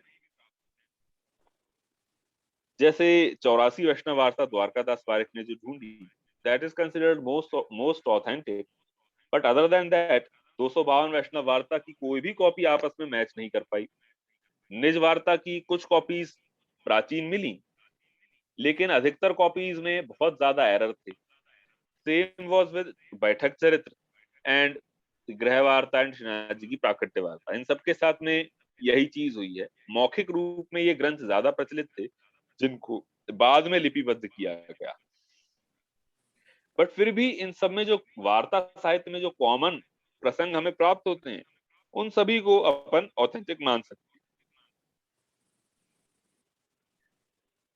गौड़ीय साहित्य में इसी तरीके से एक प्रेम विलास, भक्ति रत्नाकर और चैतन्य चरितामृत जैसे ग्रंथ आते हैं जिनके अंदर कई अनऐतिहासिक और बहुत हद तक वैमनस्यपूर्ण प्रसंग मिलते हैं, जानवी देवी जो नित्यानंद प्रभु जिनके बारे में अभी हमने सुना, उनकी वाइफ थी, उनके शिष्य थे एक नित्यानंद दास। उन्होंने एक ग्रंथ लिखा है प्रेम विलास, जिसमें बहुत ज्यादा मात्रा में पाठ भेद मिल जाता है। बंगाल के एक रिसर्चर थे विमान बिहारी मजूमदार, इन्होंने चैतन्य चरितेरोपादान नामक एक बुक लिखी है। इसमें भी उन्होंने इसी चीज को लिखा है। इसकी प्राचीन प्रतियों में, प्रेम विलास ग्रंथ की बात करें तो इसकी प्राचीन प्रतियां 16 विलासों में पूरी हो जाती, मतलब विधिवत रूप से एंड हो जाता है। लेकिन बाद की प्रतियों में 18 विलास मिलते हैं और कुछ में 20, कुछ में 24 भी मिलते हैं। इसी में जो 18वें विलास में जो राधा वल्लभ संप्रदाय हैं, उनके संस्थापक आचार्य हित हरिवंश के बारे में बहुत अनर्गल बातें आती हैं, जिससे कि इन दोनों संप्रदायों में बहुत वैमनस्य आगे चल करके हुआ था। इसमें एकादशी व्रत को बहाना बना करके ये कहा गया कि हित हरिवंश का त्याग गोपाल भट्ट ने कर दिया, जिसके बाद उन्होंने आत्महत्या कर ली। लेकिन सौभाग्य से प्राचीन प्रतियों में इसका डिस्क्रिप्शन है नहीं, तो भाई इसकी तो अनैतिहासिकता सिद्ध हो गई। लेकिन चैतन्य चरितामृत के साथ अभी तक ऐसा नहीं। चैतन्य चरितामृत खो गया था, खो चुका था, जिसको दोबारा गौड़ीय, अभी जो गौड़ीय मठ है, गौड़ीय मठ के संस्थापक आचार्य भक्ति सिद्धांत सरस्वती के पिता भक्ति विनोद ठाकुर ने 40 वर्षों तक इसको ढूंढा था, जिसके बाद उनको केवल एक कॉपी मिली थी, जिसको उन्होंने जैसी मिली वैसा छपा दिया। सो पुरानी कॉपी इसकी जब कोई मिली ही नहीं, तो प्रूफ रीडिंग किससे की जाए? तो बहुत हद तक हो सकता है कि चैतन्य चरितामृत भी अडल्टरेटेड हो। जहां तक अपनी बात है, प्रेम विलास ग्रंथ में इनको शिष्य बताने की कोशिश की गई है, हित हरिवंश को, गोपाल भट्ट गोस्वामी का। लेकिन हमारे संप्रदाय में हित हरिवंश को सेपरेट मतलब अलग तरह से एक संप्रदाय होने का, या फिर अलग तरह से अपने ही प्रकार के एक भक्त होने का स्थान प्राप्त है। जैसा कुम्मन दास जी की वार्ता में आता है कि श्री हित हरिवंश हरिदास प्रभृति संत महंतन, गोसाई जी की कथा, जब भी गोसाई जी बैठक जी में कथा कहते वृंदावन की, तब हित हरिवंश और हरिदास प्रभृति वृंदावन के संत महंत कथा सुनवे आवते, ऐसी बातें आती हैं। और कुम्मन दास जी की वार्ता में भी आता है कि भाई ये सब वृंदावन के संत महंत आके कुम्मन दास जी से पूछे। इसी तरह से भक्ति रत्नाकर में जो जीव गोस्वामी और महाप्रभु जी की भेंट आती है, ये भक्ति रसामृत सिंधु पर हुई डिबेट थी, ऐसा वहां आता है। और यही एक प्रसंग अपन को निज वार्ता में भी मिलता है। लेकिन निज वार्ता का प्रसंग जो है, ये पुरानी निज वार्ता की कॉपीज में एब्सेंट है, जो भेंट वाला प्रसंग है। तो 100% ये प्रसंग निज वार्ता में तो बाद में ही जोड़ा गया। और रही बात भक्ति रत्नाकर की, तो भक्ति रत्नाकर में ये आता है कि भक्ति रसामृत सिंधु रूप गोस्वामी ने जब लिखा, तो वल्लभाचार्य वृंदावन में आए और उन्होंने रूप गोस्वामी से कहा कि भाई आपका ग्रंथ गलत है। इस पर जीव गोस्वामी ने उनसे वाद किया यानी डिबेट करी। और उस डिबेट में जीव गोस्वामी ने उनको पराजित कर दिया और वल्लभाचार्य लज्जित होकर के चले गए, जिसके कारण रूप गोस्वामी ने जीव गोस्वामी का त्याग कर दिया कि तुमने इतने सीनियर वैष्णव के साथ में इस तरह से अपमानजनक भाषा में वाद किया क्या। ऐसा डिस्क्रिप्शन भक्ति रत्नाकर में आता है। यहां से भाई वैष्णव की रिस्पेक्ट करनी, ऐसी शिक्षा दी गई है भक्ति रत्नाकर। लेकिन अगेन जीव गोस्वामी ब्रिज में जब पहली बार पधारे, तो उनका पधारना ही महाप्रभु जी के बहुत बाद में हुआ। यानी जीव गोस्वामी जब वृंदावन आए, उस समय तक चैतन्य महाप्रभु स्वधाम पधार चुके थे। चैतन्य महाप्रभु 1534 में स्वधाम पधारे, जिसके कुछ सालों तक जीव गोस्वामी पुरी में ही रहे। उसके कुछ साल बाद उन्होंने वहां शिक्षा ली और उसके बाद वहां से चलना प्रारंभ किया और चलते चलते भ्रमण करते हुए वो वृंदावन पहुंचे। इसकी डेट बताई जाती है 1542 एडी, 1542 के आसपास पहुंचे और उसी समय भक्ति रसामृत सिंधु का लेखन कार्य पूरा हुआ था, जो कि भक्ति रसामृत सिंधु में ही मेंशन है। अब रही बात महाप्रभु जी की, तो महाप्रभु जी तो इससे करीब 12 से 13 वर्ष पहले ही स्वधाम गमन कर चुके थे वाराणसी में, आसुर व्यामोह लीला जिसे अपन जानते हैं।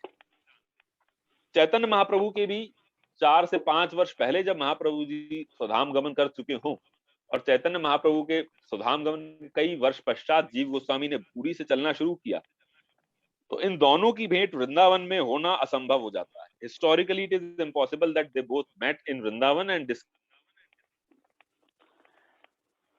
सिंधु, ये तो संभव ही नहीं।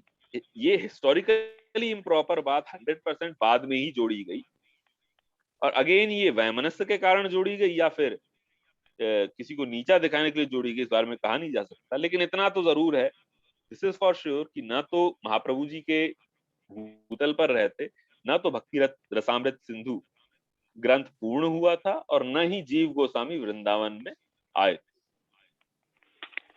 तो भाई जिस तरह से ये प्रसंग बाद में जोड़ा गया है, इस बारे में श्याम बाबा भी इंगित करते हैं कि जो रागानुगा भक्ति के प्रकार रूप गोस्वामी ने भक्ति रसामृत सिंधु में कहे हैं, ये महाप्रभु जी के पुष्टि व मार्गीय मत का बहुत गलत निरूपण है, क्योंकि पुष्टि मार्ग के अंतर्गत रागात्मिका रागानुगा दोनों ही भक्तियों का समावेश है, प्रमेय बल से प्रमाण बल से।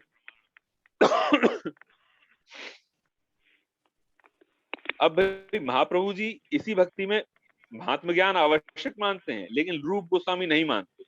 ऐसी स्थिति में महाप्रभु जी के मत का गलत निरूपण यहाँ पर हो जाता है। तो हो सकती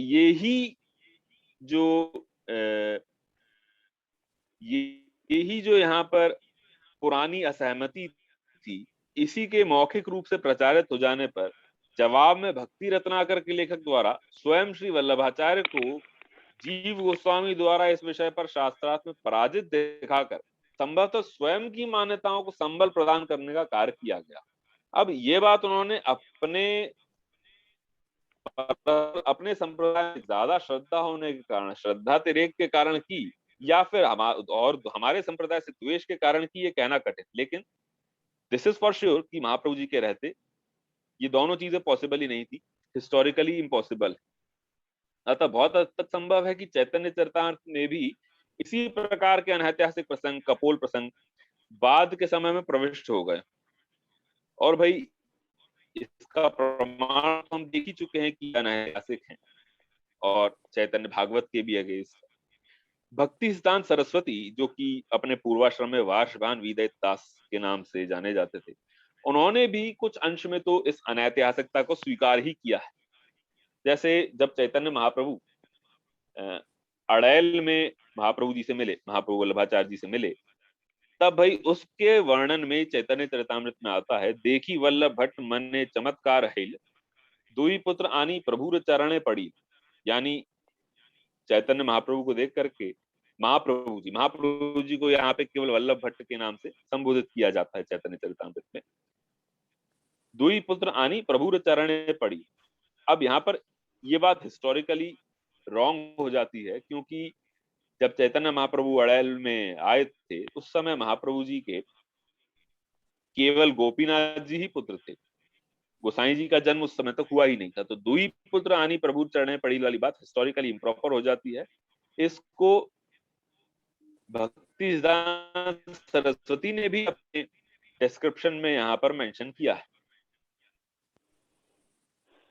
अतः देखा जा सकता है कि चैतन्य चरितामृत हिस्टोरिकल ग्रंथ तो नहीं है। साथ ही इस चैतन्य चरितामृत में जो महाप्रभु जी का चित्रण आता है, वो भी किस तरीके का है, एक बार हमें उसे भी देख लेना चाहिए।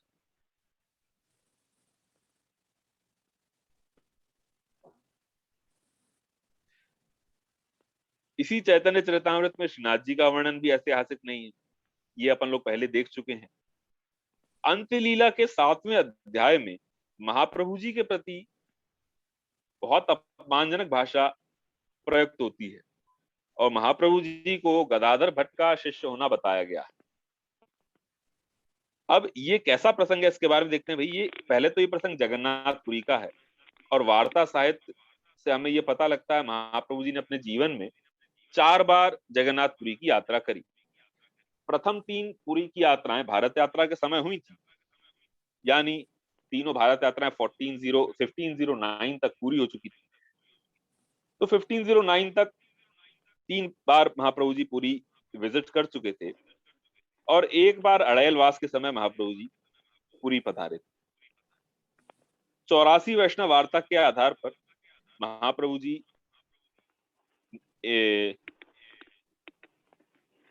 जब पुरी पधारे उसका पूरा डिस्क्रिप्शन यहाँ दिया गया है। प्रथम भारत यात्रा 7 वर्ष की हुई। इस समय महाप्रभु जी लगभग 1 वर्ष तक पुरी में विराजित। अच्छा, ध्यान देने योग्य बात यह है कि चैतन्य महाप्रभु ने 1510 में संन्यास लिया था, 1510, यानी 3 भारत यात्रा तक तो 3 बार पूरी विजिट तक तो for the first 3 visits Chaitanya Mahaprabhu was not even present in Puri. केवल एक चौथी भारत यात्रा में, नॉट भारत यात्रा, केवल चौथी पुरी की जो यात्रा थी उस यात्रा में भेंट होना संभव है चैतन्य महाप्रभु की और महाप्रभु जी। अगेन 84 वैष्णव वार्ता के अकॉर्डिंग कौन कौन से वैष्णव किस किस यात्रा में शिष्य हुए पुरी में, अथवा जो जो प्रसंग पुरी में हुए वो सभी प्रसंग यहाँ पर मेंशन्ड हैं, और इन सभी से we all might be knowing all this. चतुर्थ यात्रा में कृष्णदासी जो थी महाप्रभु जी की सेवक हुई। पुरी मार्ग में पीपरी ग्राम में सुंदरदास गंगापुत्र ब्राह्मण महाप्रभु जी के सेवक हुए। नरहरि जोशी पुरी आए और महाप्रभु जी के दर्शन किए थे, और पुरी से पुनः अड़ैल लौटते समय महाप्रभु जी माधव दास सुंदरदास के संग जो रहते थे उनको नाम निवेदन कराकर सेवक किया।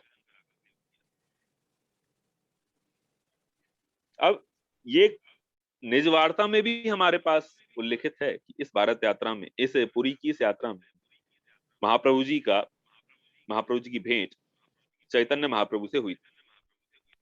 चैतन्य चरितामृत के मध्य लीला में भी ये डिस्क्रिप्शन हमें मिलता है कि दोनों के बीच में कृष्ण नाम का अर्थ के ऊपर डिस्कशन हुआ था। तबेता वल्लभ भट्ट प्रभु रे मिलीला, कृष्ण नामेर अर्थ प्रभु तन्हारे कहीला। निज वार्ता में भी नाम के ऊपर डिस्कशन का हमें पैराग्राफ मिलता है, प्रसंग मिलता है। उसके अकॉर्डिंग कि भाई ये बात आती है कि महाप्रभु जी और चैतन्य महाप्रभु जो डिस्कशन हुआ उसमें चैतन्य महाप्रभु ने कहा कि हमारे में तो हमारा ये मानना है कि यदि कोई भी व्यक्ति, कैसा ही पामर नीच मलेच्छ व्यक्ति हो, वो जिसने एक बार भी कृष्ण नाम ले लिया उसने मोक्ष के लिए कमर कस ली, अपने उद्धार के लिए कमर कस ली। तब उस समय इसका आंसर महाप्रभु जी ने ऐसे किया था कि हमारे मत में तो जिसने भी कृष्ण नाम एक बार, 1 सेकंड के लिए भी लेना छोड़ा, 1 निमिष के लिए भी, कुछ एक पल के लिए भी लेना छोड़ा, उसने मतलब अपने पतन के लिए रास्ता बना लिया। हमारे मत में तो ये है। ये डिस्कशन हमको, ये प्रसंग निज वार्ता में, घरू वार्ता, बैठक चरित्र में मिलता है, और चैतन्य चरितामृत में मध्य लीला में भी नाम के ऊपर डिस्कशन हुआ ऐसा मिलता है। मध्य लीला की बात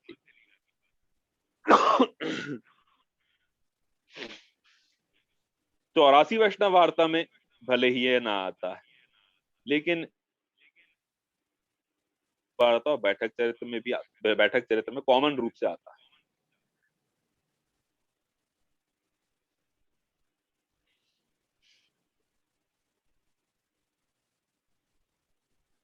ये आगे जो निज वार्ता बैठक चरित्र में जो प्रसंग आता है वही प्रसंग यहाँ पर मेंशन्ड है।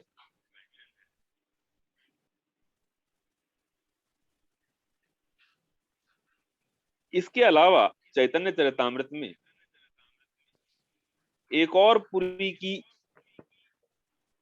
भेंट का वर्णन आता है।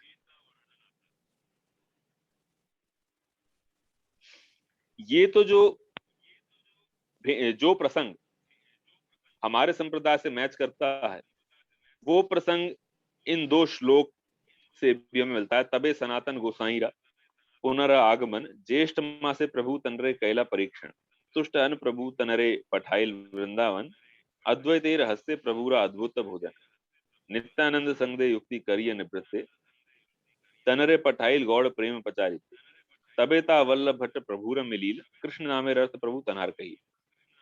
इसके अतिरिक्त अड़ैल में महाप्रभु जी, चैतन्य महाप्रभु की भेंट हुई थी जो कि 1511 में हुई थी।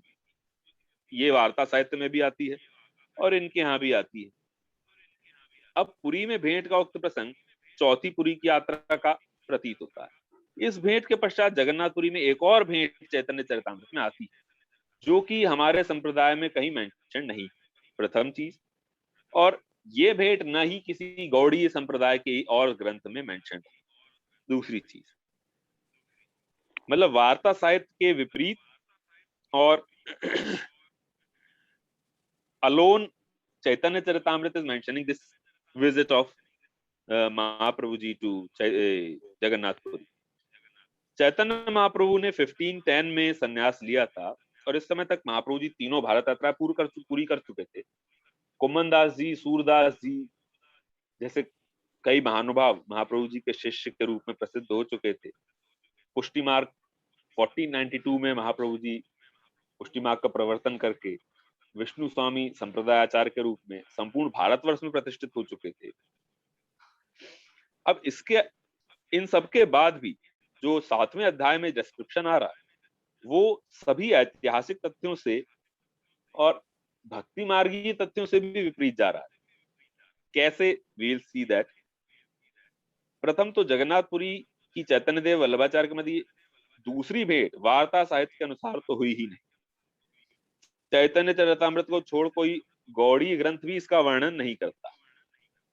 दूसरा, ये इसमें कहीं भी महाप्रभु जी को ना तो पुष्टि मार्ग प्रवर्तक आचार्य के रूप में, न ही विष्णु स्वामी संप्रदाय के आचार्य के रूप में स्वीकार किया गया है, वरन अभिमानी और कहा गया, और ये कहा गया बाद में गदाधर भट्ट का शिष्य हो गई।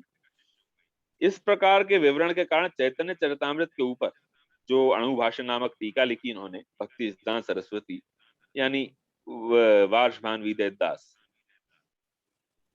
इसी के कारण संभवतः ये ऐसा लिखते हैं कि Vallabh Bhatt was a great learned scholar of Vaishnavism. In the beginning, he was very much devoted to Sri Chaitanya Mahaprabhu, but since he thought that he could not receive proper respect from him, he later joined Vishnu Swami sect and became Acharya of that sect. His sect is celebrated as Vallabhacharya Sampradaya.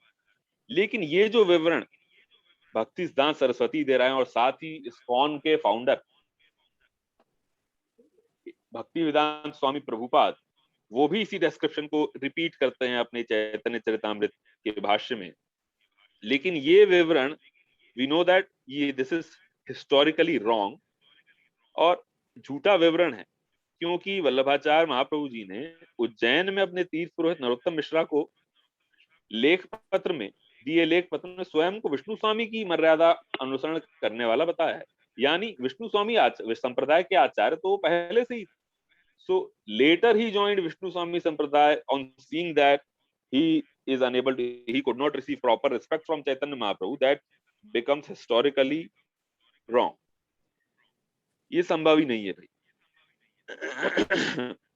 इस पत्र में जो तिथि दी हुई है महाप्रभु जी के हस्तलिखित हस्ताक्षर जी में जो तिथि है, that is 1490 AD, 22 March 1490 AD। यानी श्री कृष्ण चैतन्य के संन्यास से 20 वर्ष पूर्व का ही ये पत्र है। This is the original handwriting of Mahaprabhu ji. एक कन्नड़ लिपि में लिखा गया लेख पत्र है जो कि संस्कृत में है। इसमें महाप्रभु जी स्वयं को विष्णु स्वामी संप्रदाय का मतानुयायी बता रहे हैं। अतः हम कह सकते हैं कि विष्णु स्वामी संप्रदाय के आचार्य के साथ में ही पुष्टि मार्ग के प्रवर्तक आचार्य के रूप में महाप्रभु जी प्रसिद्ध हो चुके थे इस समय तक, पुरी की चौथी यात्रा के समय तक। लेकिन चैतन्य चरितामृत का जो लेखक है, अंत लीला के इस पार्ट का लेखक, वो कहीं भी इसका उल्लेख नहीं करता। इसके उलट जैसी अभद्र और अपमानजनक भाषा का प्रयोग महाप्रभु जी के लिए किया गया है, वैसा तो कोई भी वैष्णव किसी भी दूसरे वैष्णव संप्रदाय के आचार्य के लिए कर ही नहीं सकता।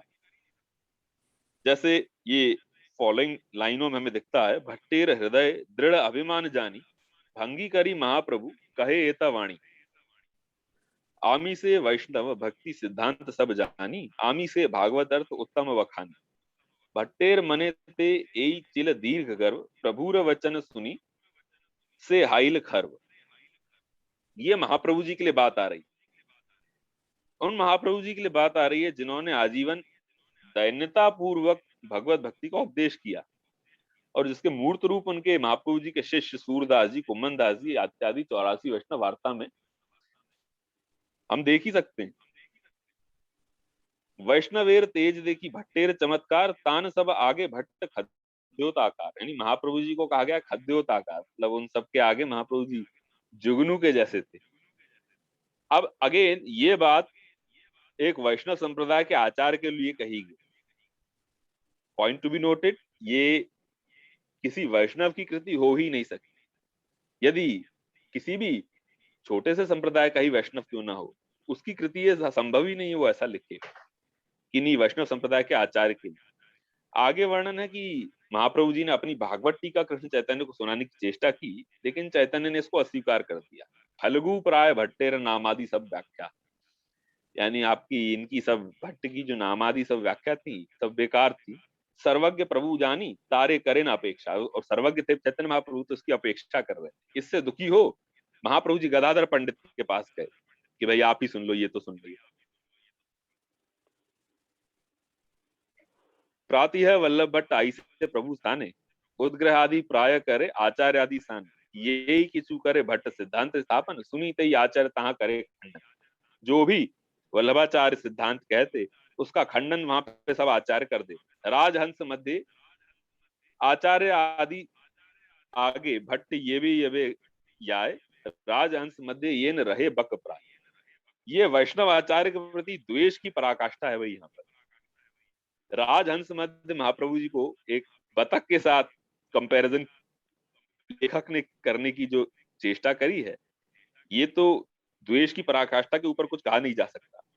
इसका लेखक वैष्णव हो, ये कोई भी पुष्टि मार्गीय मान ही नहीं सकता, संभव ही नहीं। इस पर एक दिन वल्लभाचार्य ने ये प्रश्न किया कि जीव की प्रकृति है कृष्ण को पति करके मानने की। एक दिन भट्ट पूछी आचार्य रे, जीव प्रकृति पति करी मान ये कृष्ण रे, पतिव्रता हन पतिरा नाम नहीं लाए, तुम्हार कृष्ण नाम लहा कौन धर्म। जीव की हेलो हाँ, महाप्रभु जी ने कहा कि जीव की प्रकृति है कि कृष्ण को पति के रूप में माने, और पतिव्रता स्त्री जो है वो पति का नाम नहीं ले सकती। तो आप लोग कृष्ण का नाम लेते हो, ये कौन सा धर्म, ऐसा महाप्रभु जी ने कहा। ये संभव ही नहीं है कि जिन महाप्रभु जी ने श्री कृष्ण नाम को हर्निश लेने की आज्ञा अपने ही ग्रंथों में करी हो, वो इस तरह की बात करें कि भाई आप किस धर्म के अकॉर्डिंग कृष्ण का नाम अपने मुख से ले रहे हो, पतिव्रता स्त्री को तो अपने पति का नाम लेना नहीं चाहिए। धवल भाई 1 मिनट। जी जी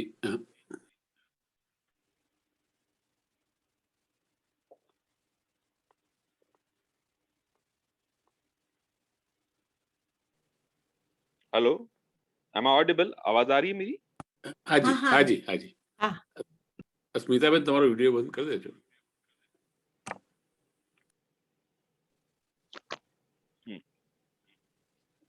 सो अहर्निश सतत भगवान नाम उच्चारण करने की आज्ञा देने वाले महाप्रभु जी अपने ही सिद्धांतों के विपरीत ये प्रश्न कभी कर ही नहीं सकते, संभव ही नहीं। तस्मात् सर्वात्मना नित्यम श्री कृष्ण शरणम मम, महाप्रभु जी की ऐसी आज्ञा हम सबको मालूम है। तो वो ऐसा कह ही नहीं सकते कभी भी कि प्रतिव्रता हन पतिरा नाम नहीं ले, तोमार कृष्ण नाम लहा कौन धर्म है। ये बात असंभव हो जाती है।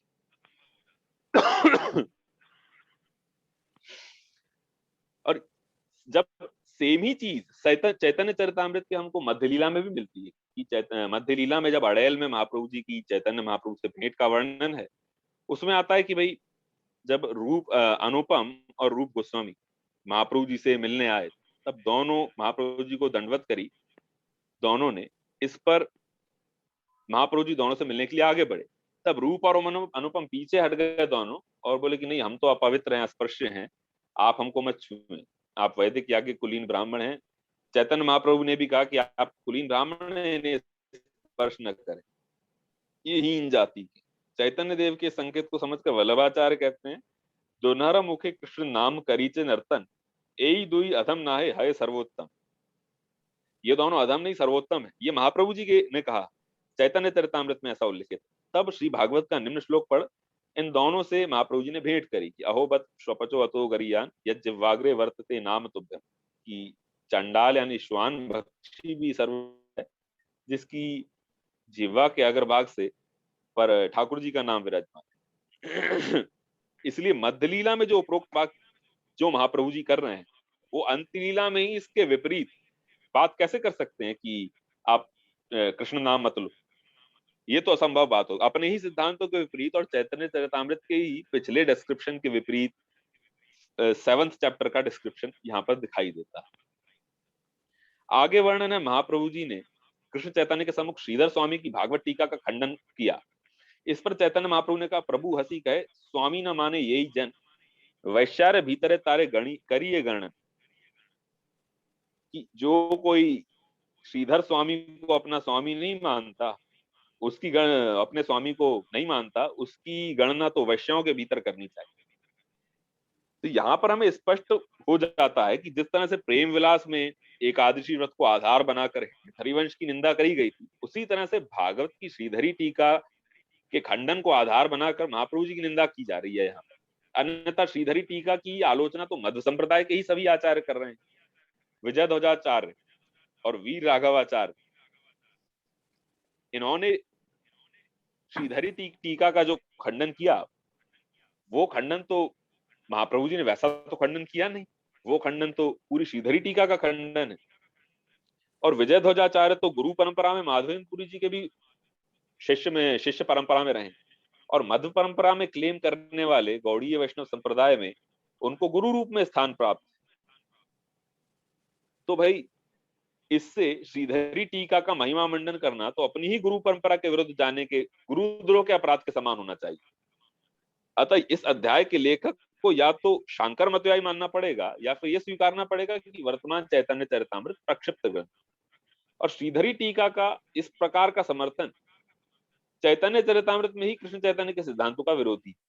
यही बात श्याम बाबा ने भी अपने शोध में बताई है कि मध्य लीला में चैतन्य महाप्रभु के कुछ जो डिंडिम घोष वर्णित हुए हैं कि अतएव श्रुति कहे ब्रह्म सविशेष, मुख्य छाणी लक्षणात माने निर्विशेष, जीवेर निस्तार लागी सूत्र कैला व्यास, मायावादी भाष्य सुनीले हाइले सर्वनाश।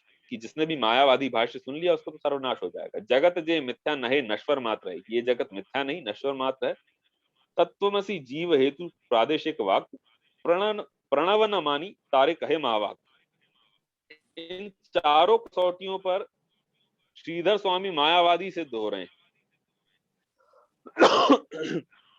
और श्रीधर स्वामी खुद ही इस बात का उद्घोष अपने ही ग्रंथों में कर रहे हैं कि चित्सुक मुनि के वो शिष्य हैं और चित्सुकाचार्य शांकर मतानुयायी थे।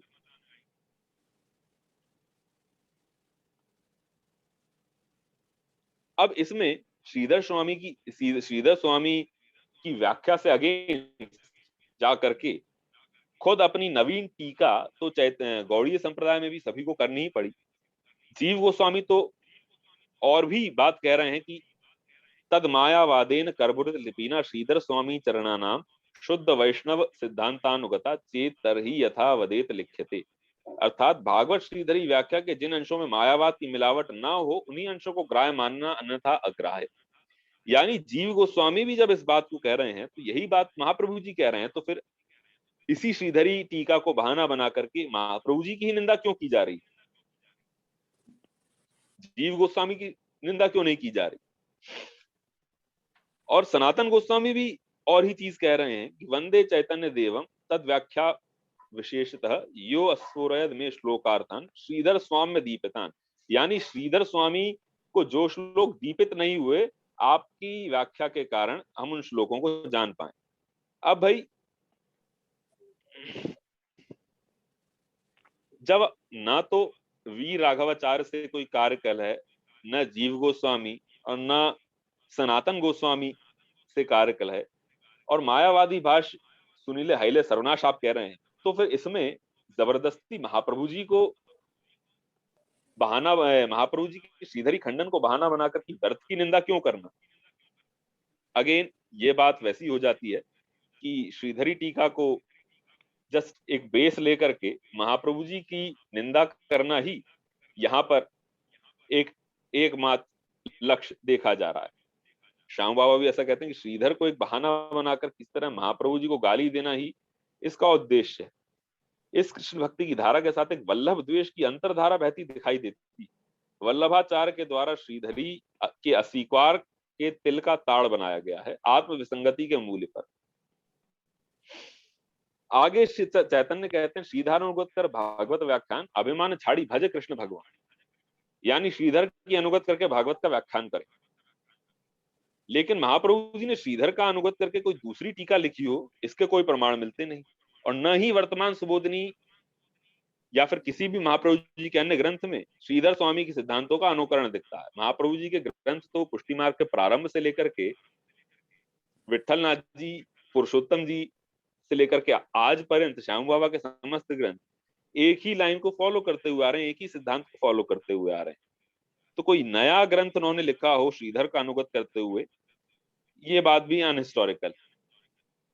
तहां वल्लभ भट्ट प्रभु आज्ञा लईल, पंडित यानी पूर्व प्रार्थित सब सिद्धि है। अब महाप्रभु जी गदाधर भट्ट के शिष्य हो गए, लेकिन इस बात का वर्णन अन्य किसी गौड़ी ग्रंथ में नहीं है, और न ही महाप्रभु जी के द्वारा लिखित या फिर विठलनाथ जी या फिर अन्य परवर्ती किन्हीं भी आचार्य द्वारा लिखित किसी ग्रंथ में इसका वर्णन आता है। इसके विपरीत गौड़ीय मत से सर्वथा भिन्न दर्शन ही हमको वल्लभ संप्रदाय के ग्रंथों में मिलता है। इस कारण चैतन्य चरितामृत के भाष्यकारों ने हो सकता है ये अनुमान लगाया हो कि उचित सम्मान न मिल पाने के कारण बाद में वल्लभाचार्य विष्णु स्वामी के संप्रदाय में दीक्षित हो गए। लेकिन लेख पत्र से महाप्रभु जी के ये बात फिर से असत्य सिद्ध हो जाती है। अतः यहाँ पर अपन एक चीज तो कह ही सकते हैं कि चैतन्य चरितामृत एक अनऐतिहासिक और प्रक्षिप्त ग्रंथ है। इससे अतिरिक्त और कुछ हम कह नहीं सकते।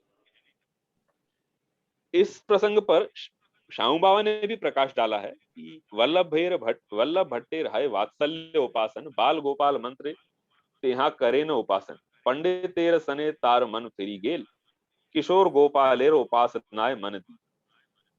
अब इस इतिहास को प्रमाणिक मानने जाएं तो सुबोधनी में ही महाप्रभु जी किशोर भाव की उपासना को परम फल मानते हैं, क्योंकि सुबोधनी व्याख्या में महाप्रभु जी ने श्री कृष्ण की बाल लीला को केवल प्रमाण लीला मान किशोर लीला को ही फल रूप में बिरदाया है। जबकि यहाँ कहा जा रहा है किशोर लीला का भाव गदाधर भट्ट के कारण वल्लभ भट्ट के हृदय में प्रकट हुआ।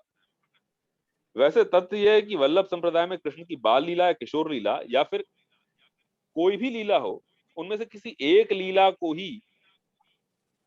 के प्रति ही भाव रखने का दुराग्रह नहीं है, बल्कि महाप्रभु जी की आज्ञा सर्वदा सर्वभावेन भजने व्रजाते पर सभी भावों का समावेश महाप्रभु जी के संप्रदाय में।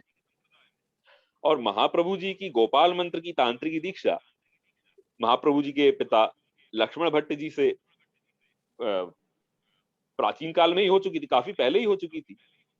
इवन पुष्टि मार्ग के प्रारंभ से पहले ही महाप्रभु जी गोपाल मंत्र से विष्णु स्वामी संप्रदाय में दीक्षित हो चुके थे, और किशोर भावना भावित मदन मोहन जी के स्वरूप और अपने विवाह के पश्चात गोकुलनाथ जी आदि स्वरूपों की सेवा महाप्रभु जी कर ही रहे थे। तो ये कहना सर्वथा अनुचित है कि महाप्रभु जी केवल बाल गोपाल की सेवा में ही आ सकते थे और गदाधर भट्ट के बाद दीक्षा के बाद वो किशोर भाव वाले स्वरूपों में सेवा करने में आ सकते हुए। तो ये बात तो बिल्कुल गलत हो जाती है, अनहिस्टोरिकल है।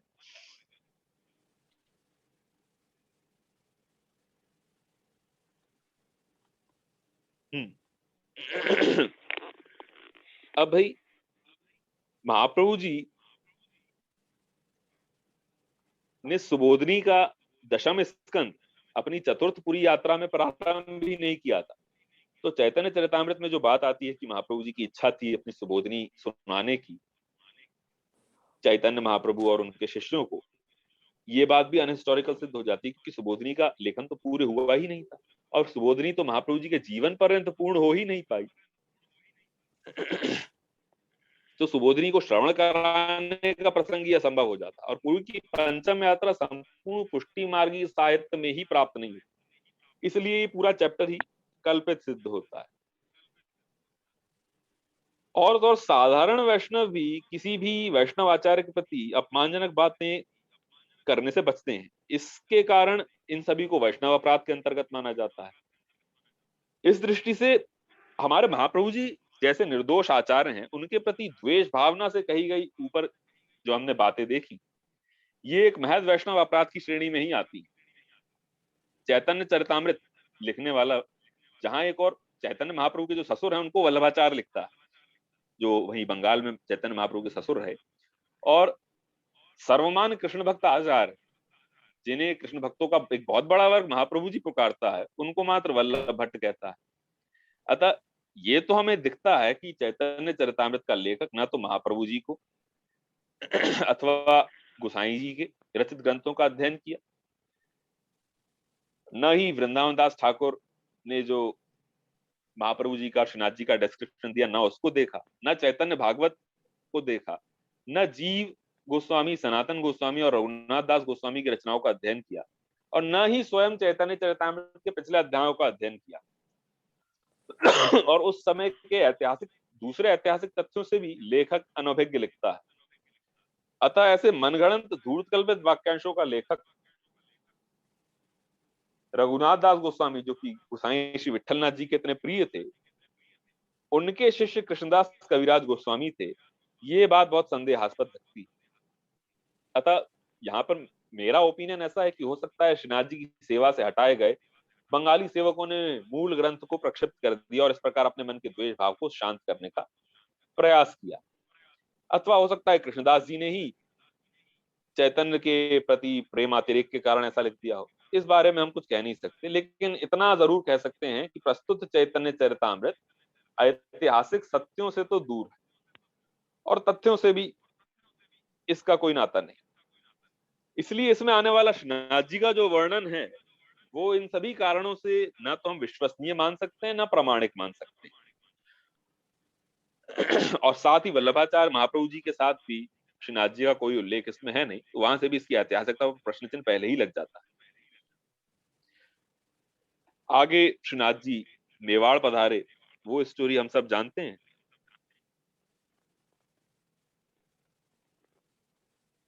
So that was all about the book till now.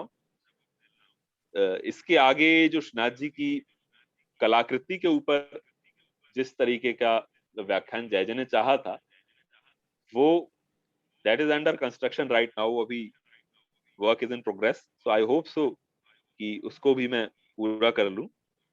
So that's all. खूब खूब धन्यवाद आपको, खूब खूब धन्यवाद। या खूब धन्यवाद, बहुत अच्छी स्टडी की है आपने। बहुत बहुत डिटेल में किया है। This study I have not done actually, जयजय नहीं करवाई, पर वो जयजय said to me everything. उसकी प्रेरणा से की, लेकिन आप इतना भी कर पाए वो भी बहुत है हमारा। No, actually ये भी जयजय नहीं करवाया because जयजय ने आज्ञा करी थी 2013, so now it is 2021, वो भी एंड होने वाला है, तब जाकर के अभी ये इस साल के मिड में ये वर्क कंप्लीट, आधा कंप्लीट हुआ है। अभी मूर्ति कला पर डिस्क्रिप्शन थोड़ा सब्सटेंशिएट करने के लिए जयजय ने आज्ञा करी है, तो होप सो जयजय की कृपा से वो भी हो जाए। वो भी हो जाए तभी हमको ये भी इसका भी लाभ देना, ये हमारे जब पूर्ण हो जाए तो ये भी हम माने एंजॉय करेंगे। आपने बहुत बहुत अच्छा किया है, बहुत अच्छा किया है। We are so proud of you, we are so proud of you. Thank you with you, all with your blessings and जो आपको कितना वर्ष लगा ये स्टडी करने के लिए जो चैतन्य संप्रदाय का? वो धीरे धीरे चैतन्य चरितामृत को पूरा पढ़ा पहले, उसके मतलब काफी 3-4 वॉल्यूम्स हैं उसके, so that I studied, then Chaitanya Bhagavat I studied, then भक्ति रत्नाकर I studied, प्रेम विलास, ये जिन जिन ग्रंथों का मेंशन किया था, ये इन ग्रंथों को तो I have studied, and then अपने संप्रदाय के जो ग्रंथ थे, निज वार्ता, घरु वार्ता, 84 वैष्णव वार्ता, उन सबको पढ़ करके उनमें से जहां जहां श्रीनाथ जी का उल्लेख आ रहा है उनको छांटा, और उसके बाद हिस्टोरिकल वर्क्स जो थे उनको पढ़ा, बट वो हिस्टोरिकल वाला पार्ट अभी बचा हुआ है। जो वॉडोविले वगैरह दूसरे लेखक हैं वो श्रीनाथ जी को कहते हैं यक्ष थे, क्योंकि ब्रज में पहले यक्ष पूजा प्रचलित थी, और यक्षों के साथ प्रॉब्लम ये है, यक्षों का भी एक हाथ जो होता है राइट हैंड, वो ऐसे आशीर्वाद की मुद्रा में ऊपर उठा रहता है, इसलिए उनको ये मान लिया होगा। इसलिए उनको ऐसा लगता है मोस्टली कि भाई ये यक्ष प्रतिमा थी जिसको चेंज करके श्रीनाथ जी की बना दिया गया कृष्ण की, क्योंकि सभी यक्ष सीधे खड़े होते हैं, यक्षों का भी एक हाथ कमर पे होता है, कुछ यक्षों के हाथ में दंड भी होता है, और ब्रज में तो यक्ष पूजा का बहुत प्रचलन था। जैसे भांडीर वन हम कहते हैं, तो भांडीर वन ब्रज के 12 वनों में से एक है, उसका नाम भांडीर वन भांडीर यक्ष के कारण पड़ा है।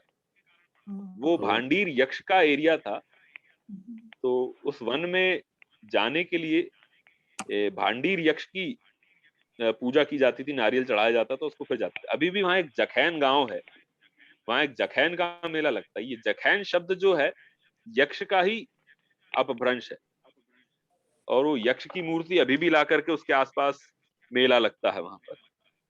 तो इन सब चीजों के कारण इन्होंने यक्ष रूप बताया श्रीनाथ जी का कुछ लोग। लेकिन अगेन श्रीनाथ जी में गोपाल होने के चिन्ह भी हैं जो यक्षों में कहीं अवेलेबल नहीं। और दूसरा, यक्षों का हाथ आशीर्वाद की मुद्रा में होता है, इस तरीके से ऐसे ऊपर, लेकिन श्रीनाथ जी का हाथ हस्त इस तरीके से गोवर्धन धारण की मुद्रा में। और दूसरी जो कई प्रतिमाएं मिली श्रीनाथ जी की, जो गोवर्धनधारी कृष्ण की ही प्रतिमाएं थी जो खंडित अवस्था में मिली हैं, वो सभी श्रीनाथ जी के कृष्ण होने को ही इंगित करती हैं। तो ये इसके ऊपर जो जयजन ने आर्टिकल था उसको और सब्सटेंशिएट करने के लिए कहा। So that's why that part is not there in this work. I hope so that will be complete soon. Finish कर लो, फिर हमको पीडीएफ शेयर करना। Very interesting. हाँ बिल्कुल बिल्कुल बिल्कुल। और हमको जो ये मालूम है कि महाप्रभु जी ने रामदास चौहान को सेवा पधराई, वो कहाँ पे आता है? हाँ हाँ, वो मैंने इस आर्टिकल में मेंशन किया है। वो जो वार्ता का पूरा डिस्क्रिप्शन है उसमें ये पूरा सीक्वेंस वाइज मेंशन्ड है। मतलब इस वर्क में जो अभी ये जो यहाँ पे मैंने प्रस्तुत किया था, ये 1492 में महाप्रभु जी ने रामदास चौहान को सेवा दी मंदिर निर्मित करा कर 1492 में। तो यहाँ पर भी ये बात आती है कि भाई यदि बंगाली ब्राह्मण सेवा कर रहे होते तो रामदास चौहान को न तो देने की जरूरत थी और न मंदिर बनवाने की जरूरत थी। तो वो चैतन्य चरितामृत का जो डिस्क्रिप्शन है वो डिस्क्रिप्शन 1519 का है।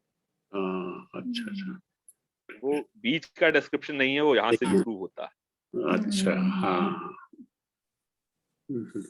बेटा समाधान हुआ। बहुत बहुत। हाँ जी, ये जो आपने कहा ना कि चैतन्य महाप्रभु जी और जीव गोस्वामी की कभी भेंट नहीं हुई, तो एक प्रसंग जो अपनी वार्ता में आता है कि आपके सेवक इतने दुबले क्यों ऐड हुआ है वो प्रसंग, क्योंकि पुरानी वार्ताओं में, पुराने वार्ता की कॉपीज में वो प्रसंग अवेलेबल नहीं। जी हेलो, हाँ जी, ओके। हाँ, वो प्रसंग जो है मेरे पास में वो दोनों कॉपीज हैं पुरानी। एक कॉपी जो मथुरा से प्रिंट हुई थी वो ज्यादा प्राचीन थी, और एक कॉपी मुंबई से प्रिंट हुई थी निज वार्ता की। तो निज वार्ता का आई थिंक प्रसंग नंबर 31 है, वो प्रसंग नंबर 31 है जिसके अंदर ये बात आती है। वो प्रसंग मैंने मेंशन किया है, वो प्रसंग नंबर 31 अन्य वार्ताओं में नहीं है। मतलब वो पूरा प्रसंग ही गायब है, और प्रसंग में जो डेट मेंशन्ड है वो भी एरर है, क्योंकि वो डेट दूसरी जगहों पर मेंशन्ड है, महाप्रभु जी कहीं और उसमें विराजमान। तो ये संभव नहीं है। और जो ये आता है, मतलब भक्ति रत्नाकर में जो आता है डिबेट वाला प्रसंग, वो वैसे भी हिस्टोरिकली भी पॉसिबल नहीं है, क्योंकि जीव गोस्वामी ब्रिज में आए ही पहली बार 1542 में थे, और उनसे 12 वर्ष पहले महाप्रभु जी तो सुधाम गमन कर चुके थे, मतलब आसुर व्यामो लीला कर चुके थे। So anyhow it is not possible that Mahaprabhu ji is having debate with Jiva Goswami on Bhakti Rasamrita Sindhu. That is not possible, historically it is impossible. But जब हिस्टोरिकली इम्पॉसिबल है, यानी हुई ही नहीं, तो फिर ये लिखी कैसे गई? तो इसकी प्रोबेबिलिटी जयजन ऐसी आज्ञाकृत की हो सकता है कि जो उनके यहाँ भक्ति रसामृत सिंधु में जो अपने पुष्टि मार्ग की डेफिनेशन आती है वो गलत है, वो अपने को एक्सेप्टेड नहीं है। तो हो सकता है गोकुलनाथ जी के ही समय वैष्णवों के द्वारा मौखिक रूप से ये असहमति पहुंची होगी कि हाँ भाई हमें ये एक्सेप्ट नहीं। तो अपने को ऊपर दिखाने के लिए डायरेक्ट महाप्रभु जी को ही डिबेट में पराजित उन्होंने दिखा दिया लेखक, कि भाई देखो ये तो हार गए, मतलब हम बड़े, हम सही। सो this is the thing, this might have happened, but physically debate हुई, दैट इज नॉट पॉसिबल। द्वेषपूर्ण लगता है। और जो अभी कहते हैं कि गौड़िया संप्रदाय इतना श्रीनाथ जी को अपना वो मानते हैं, तो वो श्रीनाथ द्वारा में तो नहीं दिखते, वो ब्रज का इतना प्राधान्य स्वीकार करते हैं।